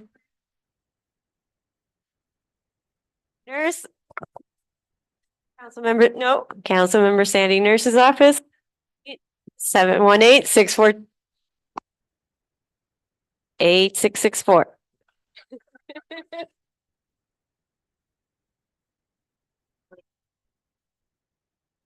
Julia, you can reach me at 347-388-8271. Any concerns or any questions? All right, go ahead, Juan, on Zoom. Hey everyone, Juan Mancera here from Councilmember Jennifer Gutierrez's office located at 244 Union Avenue. Phone number 718-963-3141. Thank you. Thank you. I don't see any other hands on Zoom. All right, so now it's time for introduction from. All right, go ahead, Edward. Hi, good evening. Ed Sen from the New York City Controller's Office, Brooklyn Borough Director. Phone number is 212-669-8720. It's good to have you with us. It's been a while. Yes. All right, next is Jonathan. Go ahead. Hi, good evening. This is Jonathan from Brooklyn DA Eric Gonzalez's office. Our phone number is 718-250-2817. Thank you. All right, any other elected officials or representatives? Seeing none, now is the introduction of agency and community-based organization representatives. Any agencies or CBOs? Please come up to the front. Hello, good evening. Raul Rubio from the Department of Health with their Office of Community Engagement and Training. Thank you. 646-988-8639. Thank you.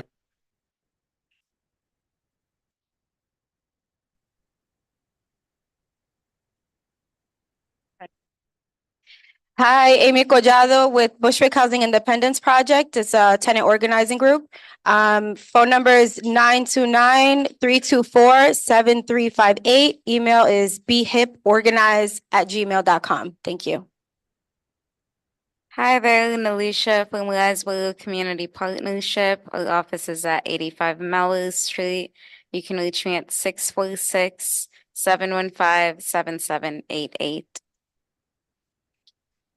Hi, everyone. I'm Noel Elaine from the Bushwick Star Theater. We're at 419 Eldred Street. You can always call me at 917-620-8546. Thanks. Before he just opened up a business in Bushwick. Come on, man. He did the ribbon cutting ceremony last week, so we want to congratulate him and his business. Hi, I'm Julio Madero from Community Dialogue NYC. Our new location is at 1420 Bushwick Avenue. Okay, and our number is 646-598-3254. Thank you. Thank you and welcome. Last call. Yes, congratulations. Got space. All right, folks, we still have others on Zoom. I just want to acknowledge that there is space at 1420 Bushwick Avenue. So folks have asked before, I'm a nonprofit, I'm a small nonprofit. Where can I find space? So this is a big deal. There's a lot to celebrate this evening. So congratulations, Community Dialogues. All right, on Zoom, Friends of Irving Square Park, go for it. Hey, this is Joe Tonelli from Friends of Irving Square Park. Best way to reach us is simply irvingsquarepark@gmail.com. Thank you. All right, Anton. Hi, good evening, everyone. This is Anton Nimblet. I am at Volunteers of America Bushwick Family Residence. We're a family shelter on 1675 Broadway. Also representing a new shelter that Volunteers of America opened in our community. It's on Stockholm Avenue, and that's also a family shelter. All right, Tanisha, your hand is raised. Will do.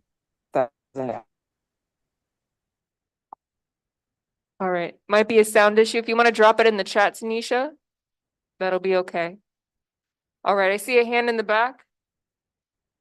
We can get the microphone. Nope. Okay. All right. We're moving on, folks. That concludes the chairperson's report this evening. We will move on to the district manager's report. That is my report. So good evening, everyone. Happy Hispanic Heritage Month and belated Labor Day. It is also National Preparedness Month. I hope you've been able to enjoy some of the related activities and annual traditions. The board returned from the summer recess this month and is getting ready for the annual statement of community district needs and the budget request process. Throughout August and September, community board leadership has been meeting with agency officials to discuss both Bushwick and Brooklyn borough needs.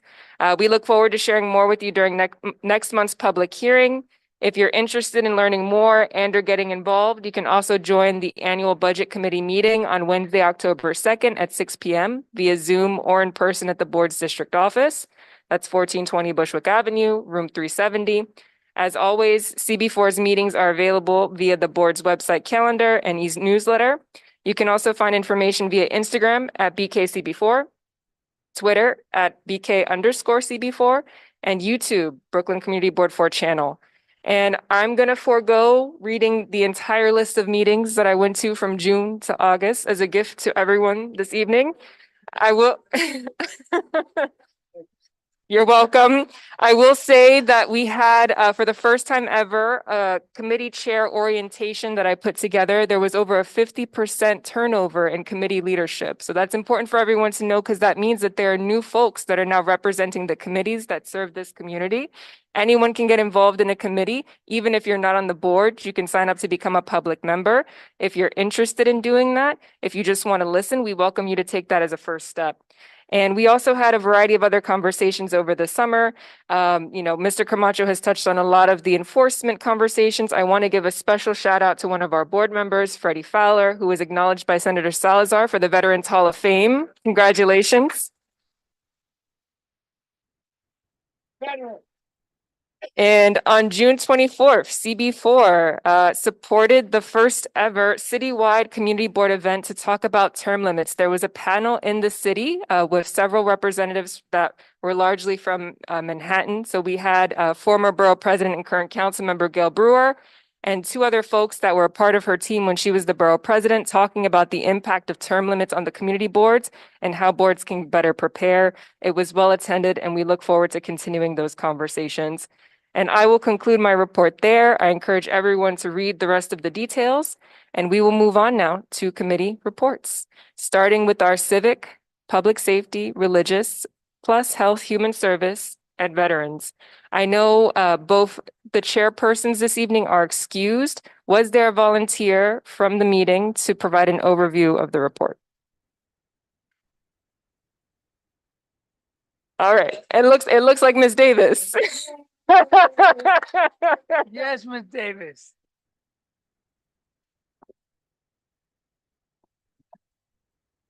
Good evening, everyone. Can you hear me?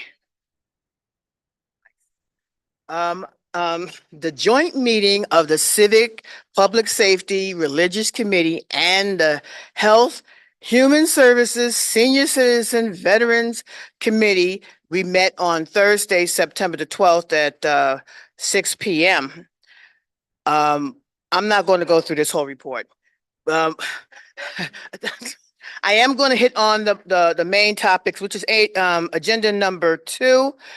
We did a review of the relevant budget requests for the civic, religious, public safety. We had for the NYPD facilities and equipment, that was the needs.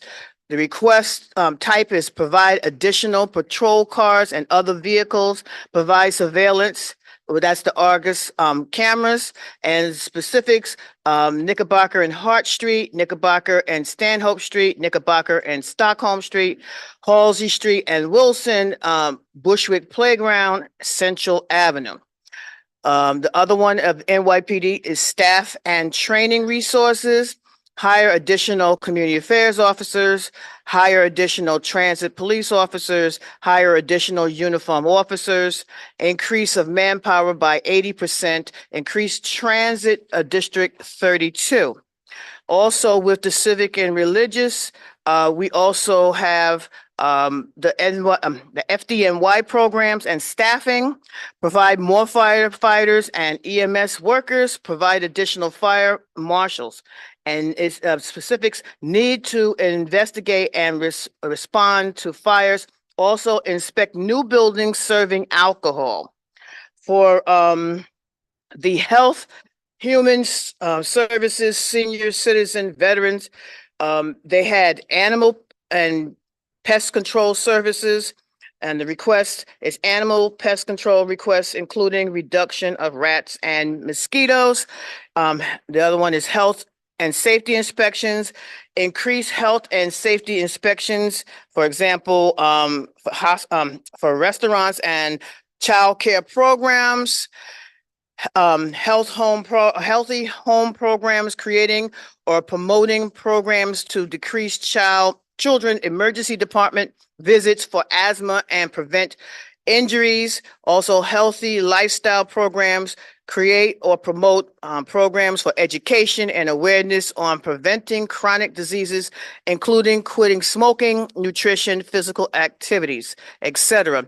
Mental health programs, create or promote programs to destigmatize mental health needs and encourage treatment.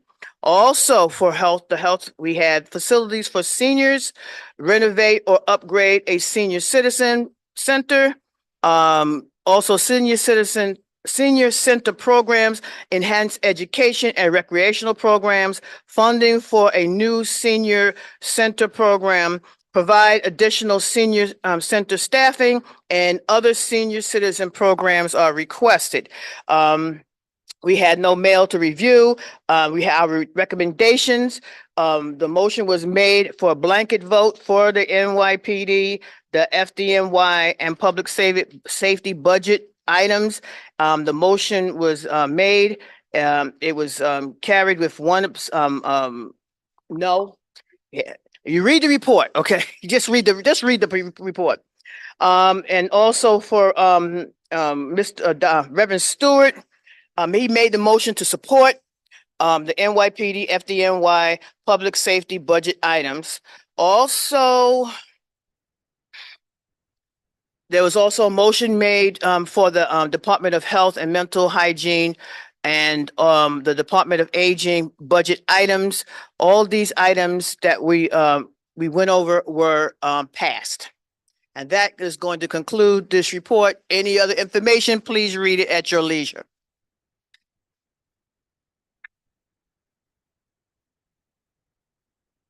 Thank you, Elder Davis.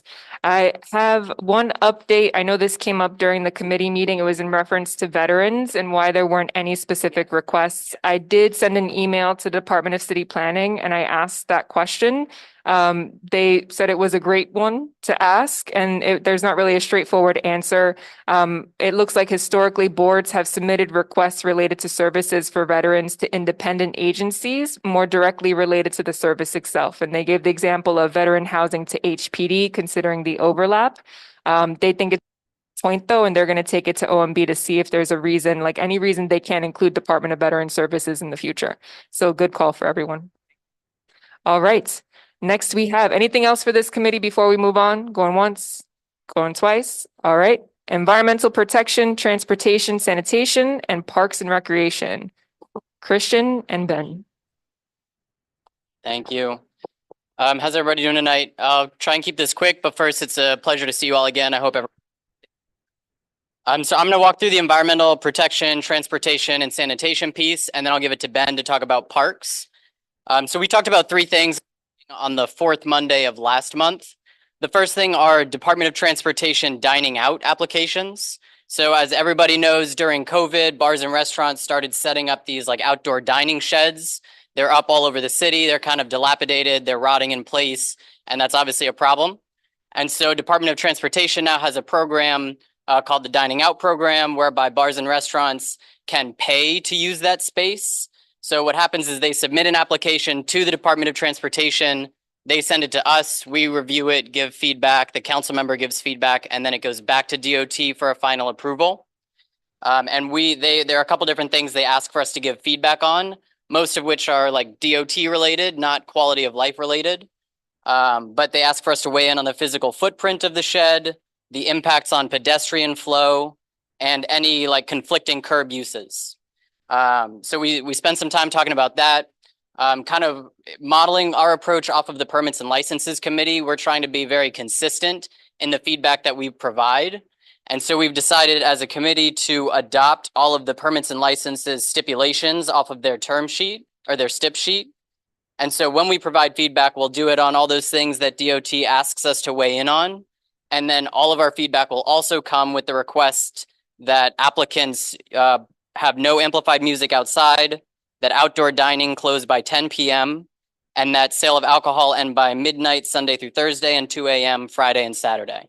To be clear, most of that's not relevant to DOT. They don't care about any of that. But we figured it's a good place to like use this touch point with these bars and restaurants to reinforce our desire for them to work with the Permits and Licenses Committee. All right, so we had 3 applications for that program that we reviewed. One was for 101 Wilson Bar, which is on Wilson Ave between Star and Troutman. And then the other is from the Johnsons, which is on Troutman in between Irving and Wyckoff. 101 Wilson Bar was requesting a roadway cafe to replace the one that they currently have set up that's rotting in place.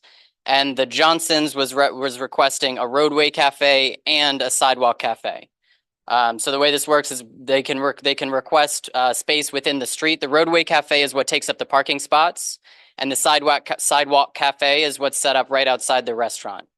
But one thing to note is that so far, all of the applications we've gotten for roadway cafes are to replace existing structures. So we're not losing additional parking. We're just improving the quality of the structure that's already there. That makes sense? Okay. All right, so we had those 3 applications. The recommendations were to approve each of those 3 applications. I'll also just say that DOT has some like pretty strict like regulations on how these structures can look. and the applications are not year round. So they have to take down the structures that exist right now. They have to put up new structures that are intentionally designed to be more rat proof. I'm not going to say they're rat proof, but they're more rat proof. And then they only stay up 8 months out of the year. So during the winter months, the structures come down all together. They're not staying up year round, and hopefully that helps with the rotting in place that we talked about. All right, so that's the dining out. Those are the dining out applications. The second thing we talked about is the MTA's capital budget. So the MTA does its capital budgeting process in 5-year increments. And right now the MTA is putting together its 5-year capital budget for through 2029. And so we talked about as a committee, what we wanted to encourage MTA to prioritize within that capital plan. And what we landed on was prioritizing ADA accessibility, or adding an elevator essentially to the DeKalb Ave L station, because that's where Wyckoff Hospital is. And without an elevator, seniors, folks with limited mobility cannot use the subway to get to and from appointments. So we have another recommendation regarding that. And that recommendation is that the board write a letter to all of our city and state elected officials, asking them to write letters to the Capital Program Review Board with the MTA, and ask them to prioritize DeKalb Ave in that 5-year plan. All right, and then the last thing we talked about, we've already spent a lot of time tonight talking about, so I won't say much about it, but it's the one-way conversion for the 2 blocks of Ridgewood Place between Palmetto and Madison. This is right up by that food bazaar. Again, this is something that's going to come before the full board at our next meeting. So we can kind of save the discussion of it for committee and then deal with it then. But I would just repeat that if you have any interest in participating in a little door-to-door outreach to residents there, please let me know after this meeting or with my contact info from the board. We're just going to go door to door, hand out pamphlets in both English and Spanish, and invite folks to come to the next board meeting and to reach out to the board if they have any feedback on whether or not they want that street to be one way. Questions? Thank you. That was my first committee report. We can clap it up.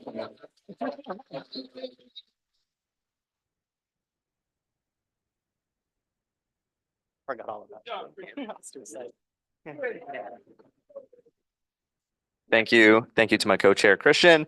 Hi, everyone. Ben Tucker, Parks and Rec Committee Chair. We had field permit reviews for the fall. That is from September through November. I'm going to run through them really quick. Green Central Knoll, we have Quebradillas, Sunday from 8 a.m. to 6 p.m. Friday from 5 p.m. to 7:30 p.m. Thursday from 5 to 7 p.m. Hope Ball Field, we have Quebradillas Sunday and Saturday, 8 a.m. to 6 p.m. Monday through Friday, 4 p.m. 5 p.m. to 7 p.m. Sorry. Thomas Boylan Park, we got Bushwick Sports Monday through Friday, 4 p.m. to 8 p.m. Saturday and Sunday all day, 8 a.m. to 6 p.m. Bushwick Playground, we have Real Guadalupe Soccer, Sunday all day, 9 a.m. to 5 p.m. Monday through Thursday, 6 p.m. to 7:30 p.m.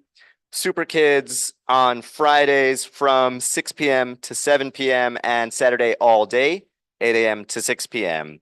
Heckscher Playground, we have Super Kids Saturday and Sunday all day, 9 a.m. to 6 p.m.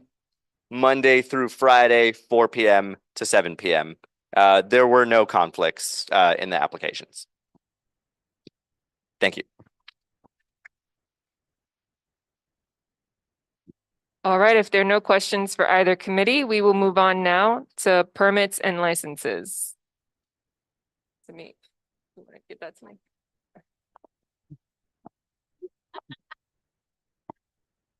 All right. Good evening, everyone. I hope you had a restful summer. Our committee was fairly busy. We met in August and September. So bear with me. I'm going to try to be as quick as possible. So our committee met Tuesday, August 13th, and we had we had a lot of applications this meeting. So The first one is Los Sabores Mi Tierra Bakery and Corp. Located at 276 Knickerbocker Avenue, seeking a full liquor license. You can look at my notes and reference all of the details about the business, but this applicant did provide a stipulation sheet with amended hours as per our recommendation in the committee. They did not submit amended hours of operation, and we did not receive a response from their lawyer. So they are a restaurant bakery. And 1 second, it's been a while, and they do not have any outdoor space. We had that same question. How are they a bakery and selling alcohol? So they explained their business plan to us. It's not going to be a fully fleshed out bar, but they want to have the option of providing alcohol. The sales of alcohol hours are Sunday through Thursday from 8 a.m. to 9 p.m. and Friday through Saturday from 8 a.m. to 3 a.m. We informed them of our stipulations, and they did in fact not submit the amended hours. So just noting that for the full board. Next up, we had Rosa Steakhouse Inc., located at 567 Wilson Avenue, also seeking a full liquor license. This is at the corner of Halsey Street and Elder Street. Bar Tavern has been this gentleman has had 15 years in the hospitality industry, and they did submit amended hours and stipulations to the board. Next up, we had Lousy Lover Corp., located at 970 Flushing Avenue, seeking a full liquor license. This is on the corner of Forest Street and Flushing Avenue, formerly known as Forest Point.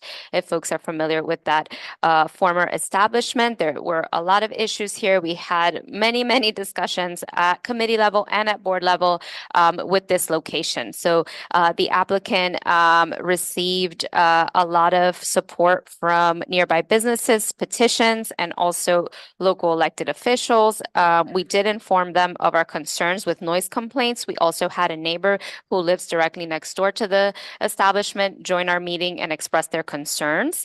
They are working with that neighbor to ensure that soundproofing is done correctly, so they are not affected due to the music and the noise that will be, penetrating through the walls. This location at 970, we did not receive any amendments from this establishment, no response from their lawyers. We did let them know of our hours, our stipulations, as well as our stipulations from outdoor hours. Their intended sales of alcohol hours are Monday through Thursday from 3 p.m. to 2 a.m., Thursday and Friday from 3 p.m. to 4 a.m., Saturdays from 11:30 to 4 a.m., and Sundays from 11:30 to 12 a.m. Their outdoor space intended hours of operation are Monday through Friday from 3 p.m. to 12 a.m. and Saturday through Sunday from 11:30 to 12 a.m. Again, they did not submit any of their follow-up to the board. Hello? Okay, we're back. All right. So next, we had 7 Always and Forever 6 LLC seeking a full liquor license between Kasuth Place and Lafayette Avenue. This establishment did send their amendments or have received any response from their lawyer. So their intended sales hours are Monday through Wednesday from 12 p.m. to 1 a.m., Thursday and Friday from 3 p.m. to 4 a.m., Saturdays from 12 p.m. to 4 p.m., and Sundays from 12 p.m. to 1 a.m. No outdoor space and no response from their team. Next up, we have Stanwick's Bar at 412 Troutman Street, aka 29 Wyckoff. Okay, this was a corporate change, and just a reminder for everyone that corporate changes, when they come to the committee, they do not mean that we had influence on having them change their hours. So whatever their hours are, they to that applicant, thank you. But they were informing us that the owners will be there is a change of ownership, and one of the partners will be stepping down from this liquor license. So we welcome them to attend the CB4 monthly meeting this evening, and we reminded them that we're only making recommendations for the information that was being shared that evening. Next up, we had Heart Bar at 538 Hart Street, also corporate change, Bar Tavern. They were looking to also remove a partner from their liquor license, making Matt Michael the sole owner of this establishment. And then lastly, we had OCM applications, New York State Cannabis Retail Applications, 212 Partners LLC, located at 1119 Broadway. This is the corner of DeKalb and Broadway. They are a card applicant, so they have already been approved to be a licensing cannabis retail space. And they were looking for a space in Brooklyn, and they got screwed by their landlord, so now they're here in Bushwick. And we had some concerns around the hours, because OCM has a regulation of 70 hours per week per business, so you have to operate within those hours. And we also did request for proof of them being, in fact, 500 feet or further from the school grounds, and they did provide that information to us. So we were concerned that they were very close to one of our schools, EBC High School, located at 1155 DeKalb Avenue. And we also welcome them to join our meeting. So noted that they submitted the information, but they did submit hours of operation that are outside the stipulations from the OCM guideline board. And what else? I also did attend over the summer a meeting with our Assemblywoman Maritza Davila and our council members around the nightlife and the issues that we're facing in the corner of Jefferson and Wyckoff. So that summarizes our meeting in August. Does anyone have any questions for August? Okay. All right. I promise September is much shorter. All right, so our committee met September 10th, 2024. We had a couple of licenses. The first one is Carizal Restaurant Food, located at 1542 Gates Avenue, looking for a beer and wine license at the corner of Gates and Myrtle. This is the former Cuchifrito spot. What was it called, Mr. Camacho? We were talking. No, on Myrtle. We were talking underneath. Underneath. Yeah, on DeKalb, yes. Myrtle. I forget. It's fine. It didn't come back to me. It's CB4, yeah. So the applicant has been in the business for a long time, and they are their sales of alcohol hours are 8 a.m. to 10 p.m. all day. So it's within our stipulated hours, non-controversial establishment. They've been in the neighborhood for quite some time. Second, we had the Bushwick Star, who's here today at 419 Elder Street between Wyckoff and Irving. This is a theater venue. Congratulations on the ribbon cutting a few weeks ago. So their hours of operation, yeah, give it up. Their hours of operation are as follow: Monday through Friday from, hold on, because there's been a change. Okay. Monday through Friday, the ones that were presented from 10 a.m. to 11 p.m., Saturdays from 10 a.m. to 12 p.m., and Sundays, we advise them to provide hours just in case that they wanted to stay open and, have shows on Sundays. So I know that they did submit some updates to their hours, and we can go over those during recommendations.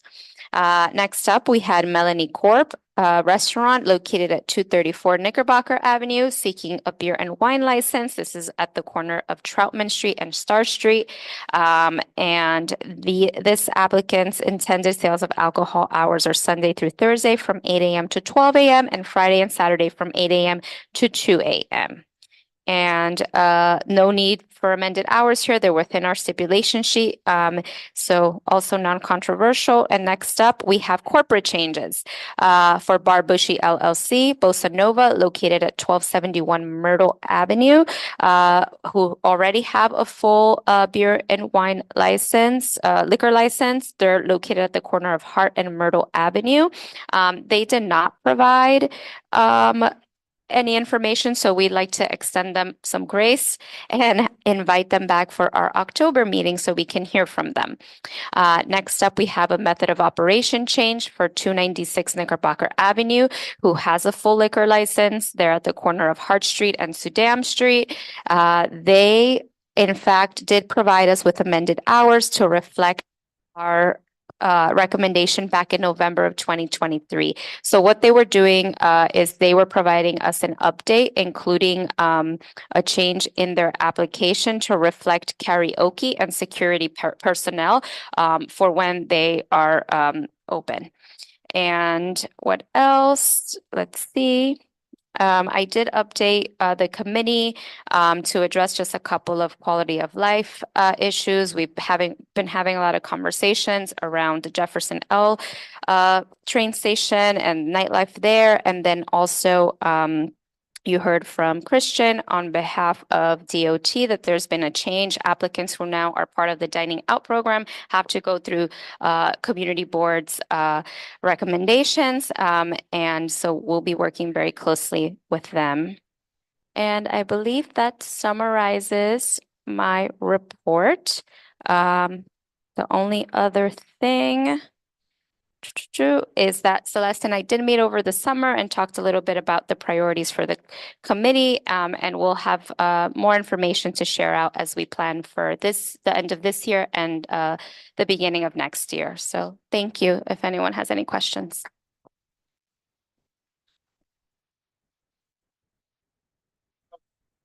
All right. For folks on Zoom, that was Eliseo acknowledging Melissa did a great job. All right. So it looks like folks were moving into our recommendations. If there's nothing else, this is the last call, going once, going twice, permits and licenses. Oh, we got Anne, go ahead. Just a quick question. I noticed, and I have a personal interest because I live across the street from 970 Flushing, so I want to be very straightforward about that. But the hours, the outside hours are different from the previous establishment, and they're different from the committee recommendations, which are 10 p.m. outdoor space closure. So I wanted to know if there had been any discussion on that, because, to be very frank, it's like, sound travels, it's a lot. So that's all. I just wanted to raise that as an issue, but I will defer to the committee. Thank you, Anne. You did reach out to me earlier today, and just referencing our notes here, we did notify the lawyer and the owner that, in fact, our stipulated hours for outdoors are 10 p.m. and there's no flexibility around that at all. They are planning to do a whole insulated outdoor space, but we let them know that they can have as many recommendation letters, none from elected officials from this district, but from outside of this district. And, we're sticking to what we set for all of our establishments, 10 p.m. Thank you so much. I just wanted to clarify that, and I really appreciate the work you do.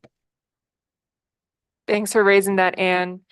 All right. If there's nothing else, going once, going twice, we will move on now to recommendations, and we will have another roll call vote to see if we have quorum. I did text a few board members that are not here. Unfortunately, the people that I texted won't be able to make it. However, we had some other folks that did join us. So let's see. Isa Abney, Stephanie Anderson. Stephanie Anderson, just please tell me you're here if you're still here. Okay, excellent. Jacqueline Becerra, Joanna Bennett, Makiba Brown-Elaine, Robert Camacho, Here. Melissa Carrera Solano, Felix Ceballos, Christian Celeste Tate, Andrew Choi, Here. Elvina Davis, Karina Dodd, Cecilia Fabian, Freddie Fowler, Joanna Fuentes Singh, Jason Gares, Christopher Graham, Ann Guiney, Here. Zachary Hendrickson, Deborah Hicks. Here. Tanisha Honeygan. Here. Barbara Jackson. Kaisha Johnson. Virgie Jones. Here. Luisa Jose.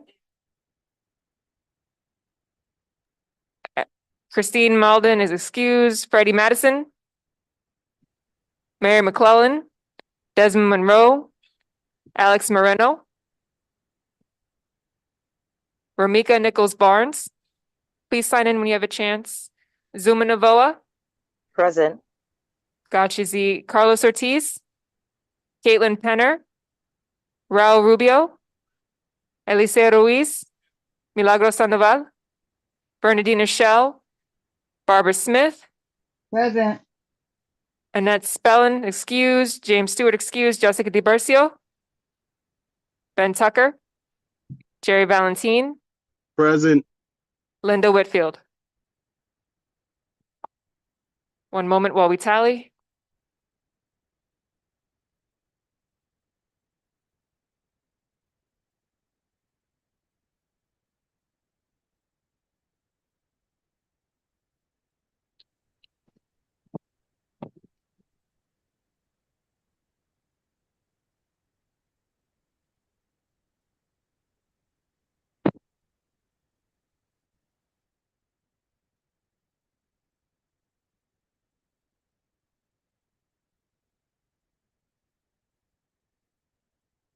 We did it, folks. 25. We got a quorum. Yeah.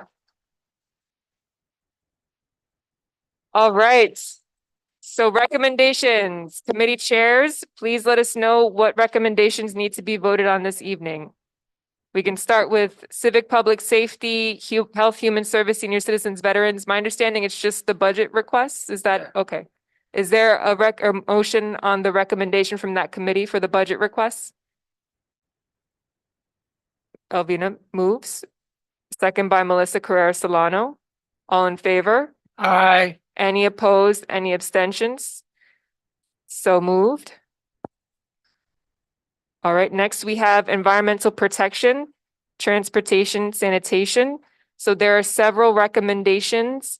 One regarding dining out NYC, one for the MTA capital plan, for the DeKalb L elevator, and then one, Ridgewood Place is to be discussed next week. So it's really just two. And then Parks is the last recommendation from the committee for the fall permit schedule.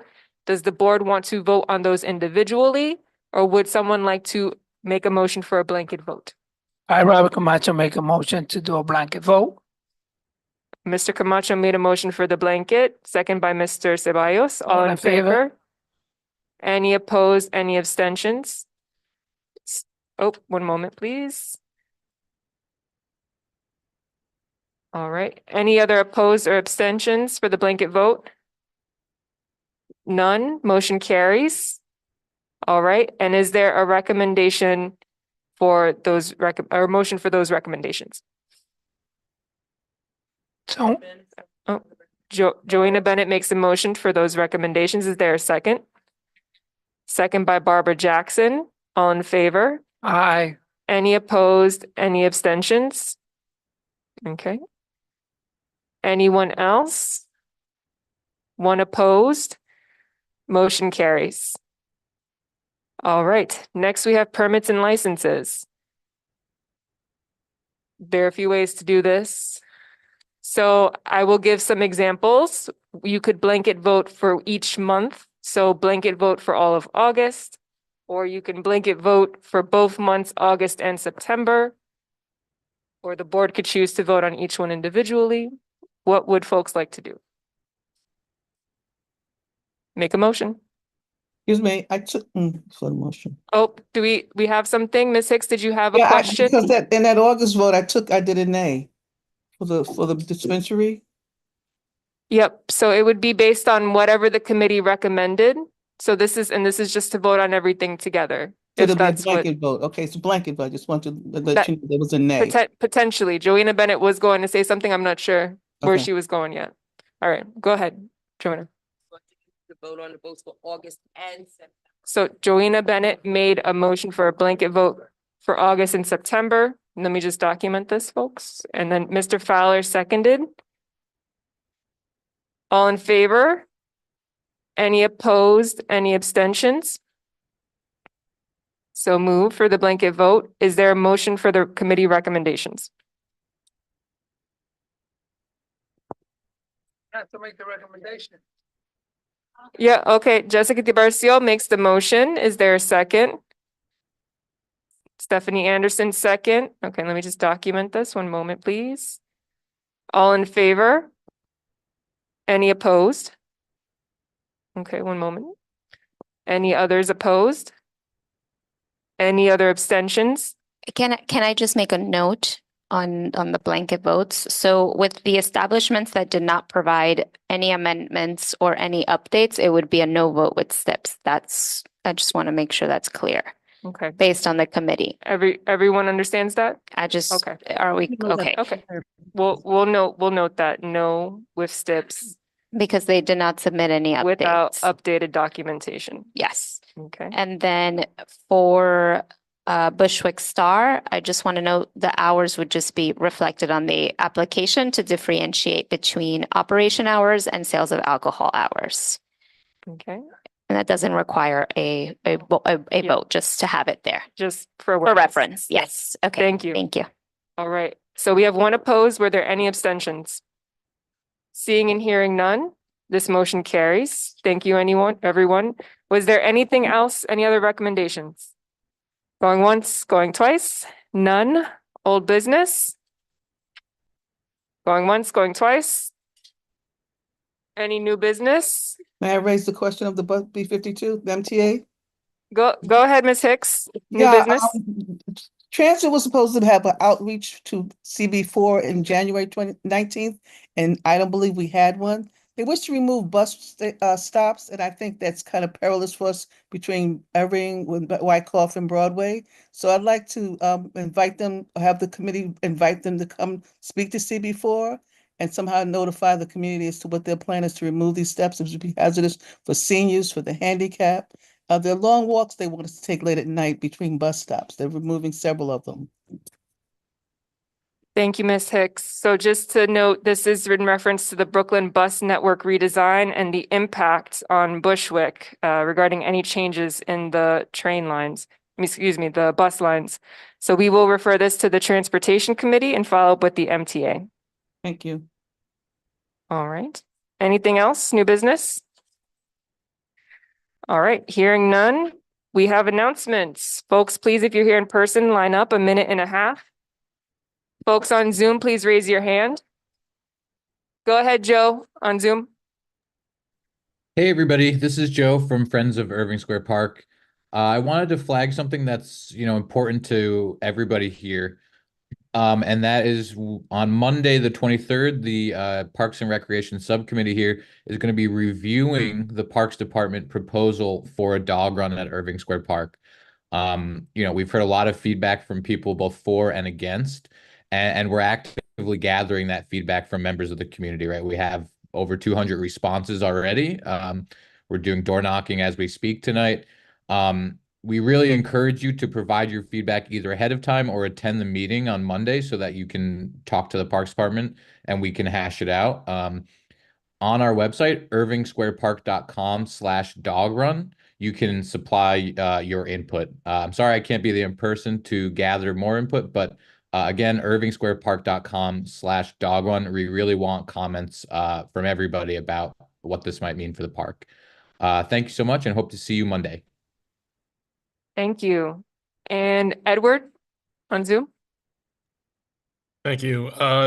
Good evening. Welcome back, board members. Ed Sen, Brooklyn Borough Director from the Office of New York City Comptroller Brad Lander. Two quick updates. Our office recently launched the Employer Violations Dashboard, a new tool that consolidates data from federal, state, and city enforcement agencies to identify employers who violated key labor laws across the city. This dashboard tracks business violations of a range of workers' rights and protections, including workplace health and safety violations, wage theft, prevailing wage violations, illegal interference with unionization efforts, and discrimination and harassment.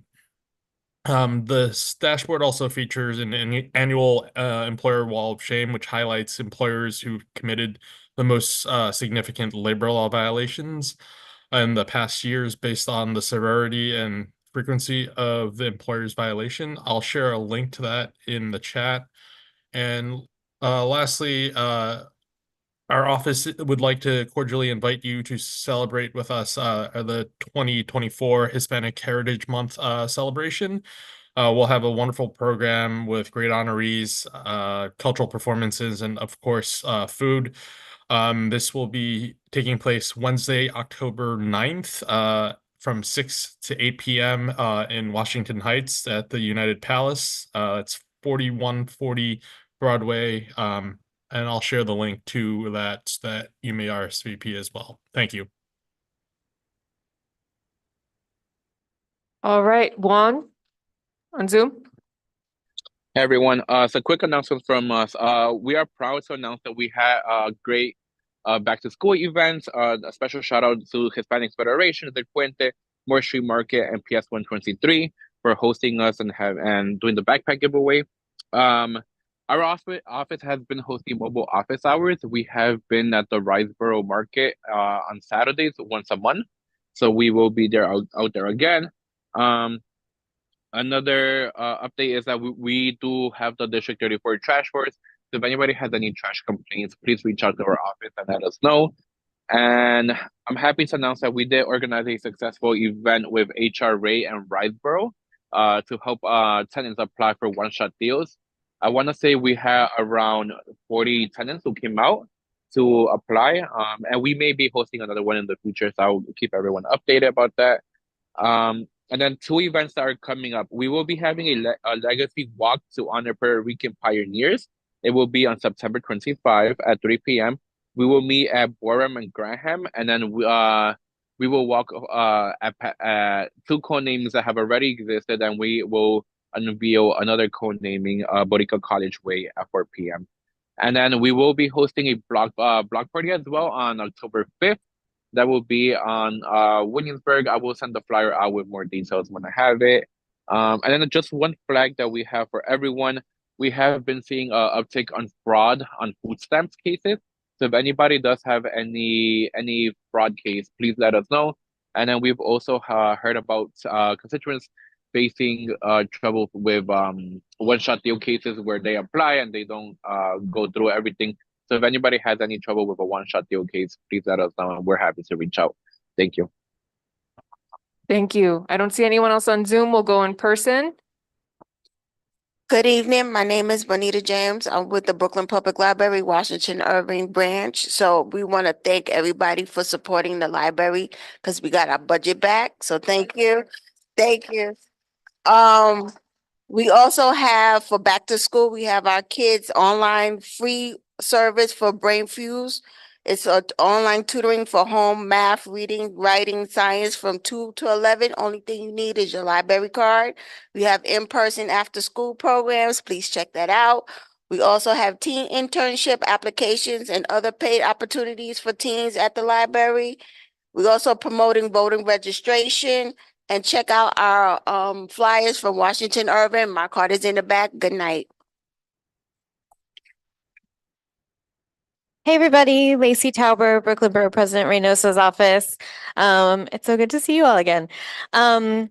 We had a very busy summer. I don't have time to tell you all about it. I'm going to jump right into what's coming up. So something new that we just launched is a community baby shower fund. I think you probably all know that maternal health, health of babies is very important to the borough president. So we launched a $50,000 fund for our community baby showers. These give communities an opportunity to celebrate new and expecting parents, distribute baby supplies, and share information and pre- and postnatal resources to support healthy pregnancies and growing families.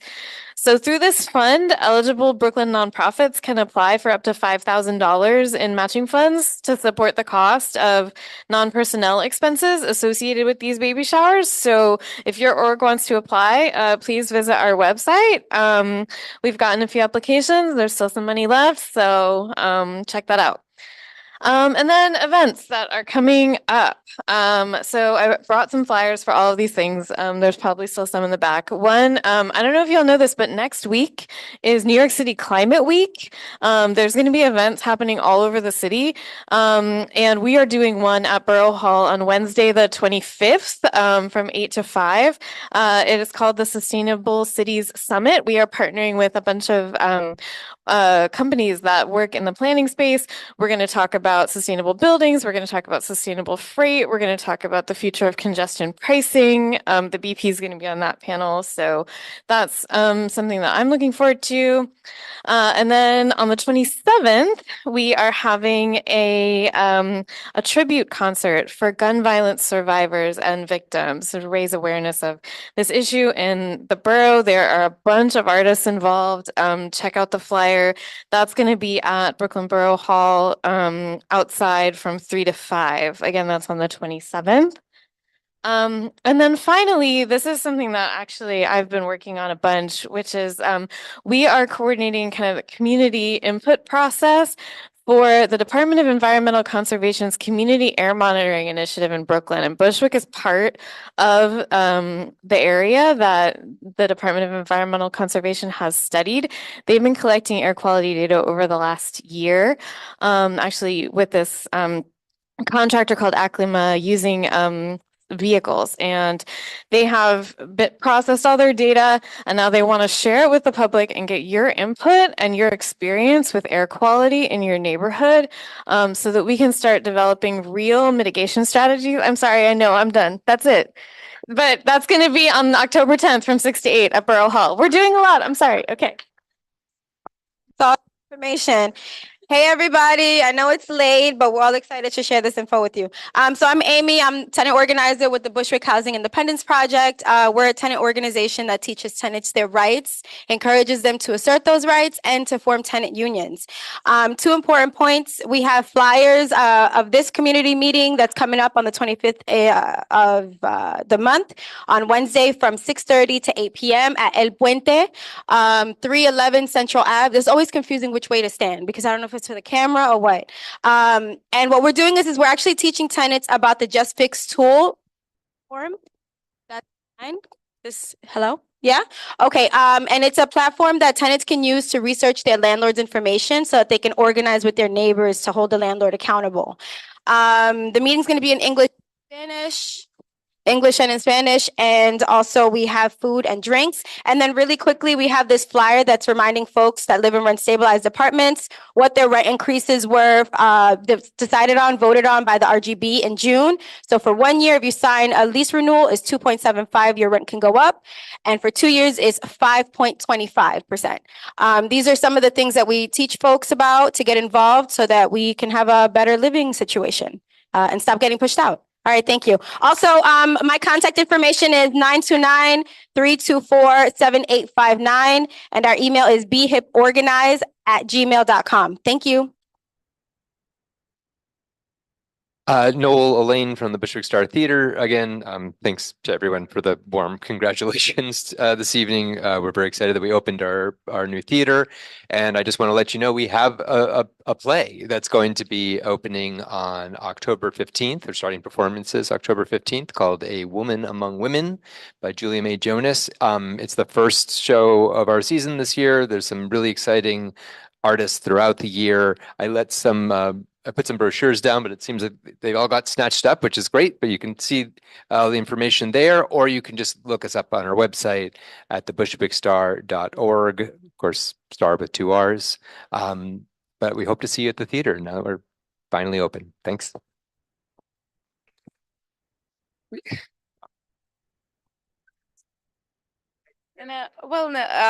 So we have a clean infrastructure cleanup on Saturday, September 28th with Clean Bushwick Initiative and DEP. That's at 10 a.m.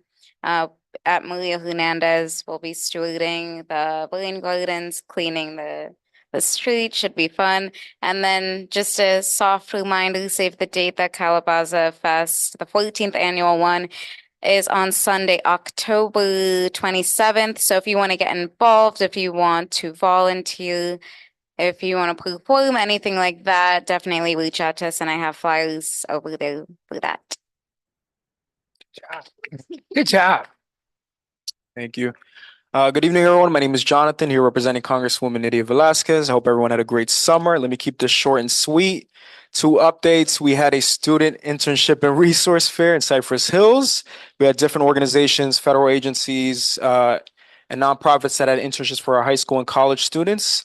They came out, they tabled over I think 80 students came out. This is something that we want to take around the district. We'll take it here to Bushwick eventually, so stay tuned for that.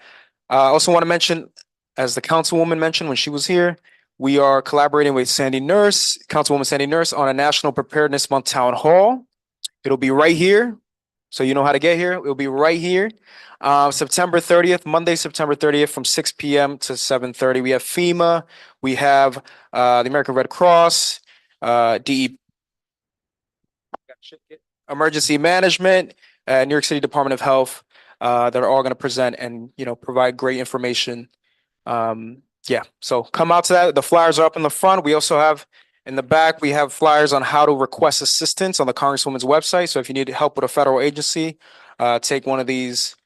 And yeah, that's it. Thank you so much. Let's have a great year. That wasn't short, was it? It was sweet. You all know about the community meeting on Monday, but the flyer is there in the front. The only thing I'll say is that WIPA might get canceled for rain. It happens right before our movie night this Friday, so if it rains, we're making the call tomorrow. Might not happen at Irving Square Park. Stay tuned. We're getting a head start on participatory budget. We have been in touch with schools already. Our focus is students and older adults. So we'll be visiting schools and senior centers across the district because this year we're beating you, Juan, from Councilmember Gutierrez's office. I love that Bushwick won, but D37 wants to win. So I'm working hard on getting more ideas, more votes. Shout out to our amazing volunteers. Last but not least, IDNYC van is coming to the district October 8th. Location TBD. I'm trying to get a space at Wyckoff Hospital because the van is big. If you have suggestions for where we should park it, let me know. The van was broken for our immigrant resource fair, so all 300 people that came were able to do intakes, but not really go to the van. So now the van will be here in Bushwick. So I'm happy to take some suggestions. Thank you. Good evening, everyone. My announcement is not specific to Bushwick, but it's something I guess I could kind of say it's because I'm the art and culture committee. It has to do with this coming Friday. First of all, don't put away your white clothes. I know it's after Labor Day, but don't put away your white clothes yet because all over Brooklyn and all over the United States, people are going to be honoring Frankie Beverly. And he was a great soul musician. He just passed away. So it's all over social media to ask folks to wear white because that was Frankie Beverly's iconic uniform. And asking everybody to pay Frankie Beverly and May's music. So if you folks hear music blasting and people dancing in the streets, don't call the police. You will be put out. So, you know, just join in the festivities. And it's a joyous time to celebrate a fabulous, fabulous musician and the joy that he brought to the world. So that's all it is, you know, enjoy. And it's at the 20th. Wear white. I got mine on. I don't know about it, but I got mine on, see? How you doing, everybody? My name is Raul Rubio, and again, I'm with the Department of Health and Mental Hygiene. I'm just here to announce that we had gotten some funding from SAMHSA, and we're going to be working on a community organizing event. It's more of, it's called the Partnership for Early Diversion in Youth. We're organizing, I guess, networks in Bushwick, Bed-Stuy, Brownsville, East New York, East Flatbush. And we're going to be adding to a component of a program that we have, building youth resiliency. So we have, and the idea is to be able to work with youth who have mental health issues and possibly also a dual diagnosis, who may be in risk of crisis and also interventions in the criminal justice system. So the idea is to divert kids from who have not been involved or not involved in the community justice system, in the criminal justice system, to prevent them from that. So how this is going to work is that when I come back to talk with you a little bit more about it, I've already mentioned it to the community board about a year ago. So it's taken at least that long to get that kind of thing going. We're going to be giving information on how to be able to make referrals so that families who may have youth that are in that category can get connected to mental health services and possibly other services. And that's where the network part comes in. So I'm going to have more information as we move forward. I just wanted to kind of put it on people's radars that that's the kind of thing that we're going to be doing. And again, it's going to be in Bushwick and 4 other communities that are attached to us. So again, you'll be hearing more about it, but I just want you guys to be thinking about that and how we might be able to further partner with you guys. Thanks. Julio Madera with Community Dialogue NYC. Community Dialogue NYC is giving second and third trimester gift bags filled with diapers, women's sanitary pads, a toy, prenatal pills, and other additional essentials. Another thing is, and if any parents are having trouble with their children's IEP, we are here to advocate for them. Another thing, we are having music classes that coming soon. And reading classes are coming soon with Hooked on Phonics for all ages. And one more thing, CDNYC is looking for a part-time accountant. Okay, if you want more information, go to cdnyc.org or call 646-598-3254. Thank you. Good evening, everyone. My name is Juan Colon. I'm board member of Community Board 5, which is right on our border. And just in case anyone's not familiar, we encompass all of East New York, Broadway Junction, Highline Park, Cypress North, L Train, and a little bit of Brownsville on the west, Shirley Chisholm State Park on the south, and then the Brook and Queens border. I'm actually here tonight. Your chair, Christian, of the Transportation Committee, came over to our land use and housing meeting last night. And being that I am the co-chair of the Transportation Committee, it was just perfect that our universe collided, because I'm here in the spirit of collaboration with every community board that borders our community board. So besides being chair of the Transportation Committee, I'm also a member of the Aging, Health, and Social Services Committee. So I definitely want to talk with folks about that. And just to let you know, we have 8 committee meetings per month. And our general board meeting is always the 4th Wednesday of the month. Just next Wednesday, the 25th, between 6:30 and 8:30. So I hope to see folks come out. This won't be the last time you all see me. Yeah, thank you so much for having me. I learned so much today. So great meeting today. Thank you so much. Hi, my name is Cecilia Fabian. I own a business in the area. Chilo for Fun is a sustainable and handmade crochet and knitwear. I do have a model mentoring program. This year I'm part of the community Bushwick Open Studios, which is coming up, and I am inviting you all to stop at 963 Bushwick Avenue between Menahan and that's going to be from noon to 7 on September 27th, 28th, and 29th. That will include our fashion and music. So come for and join us. Thank you. Good evening, everyone. Maria Valdez from the Office of Senator Julia Salazar. First of all, I hope everyone had a good summer. I just wanted to announce that we also had a successful summer backpack giveaway. Also, Senator wanted to announce that she's glad to contribute to the Bushwick Star Inc. For the new space that she contributed to the state capital grant. Also upcoming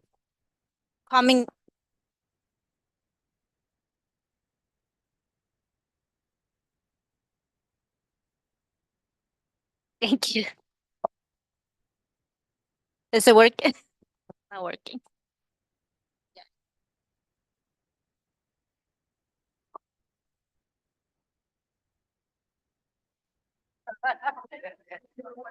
Testing, I guess it's testing, testing.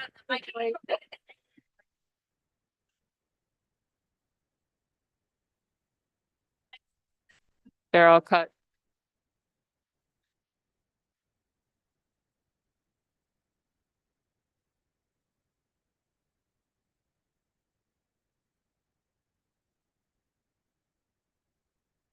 Testing, testing, testing.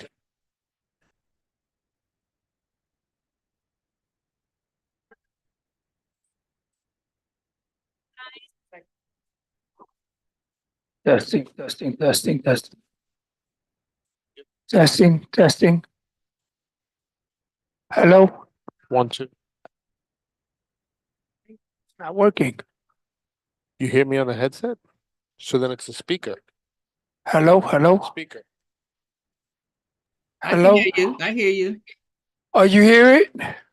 Yes. Oh, they can hear it on the speaker maybe. Here you go.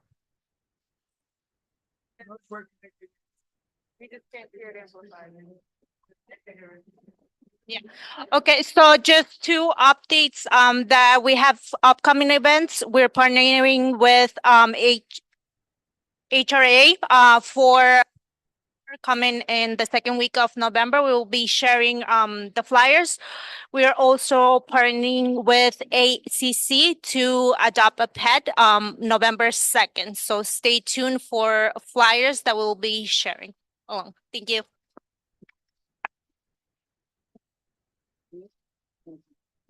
All right, thank you, folks. Folks on Zoom can still hear, but the microphones in person are not amplified anymore.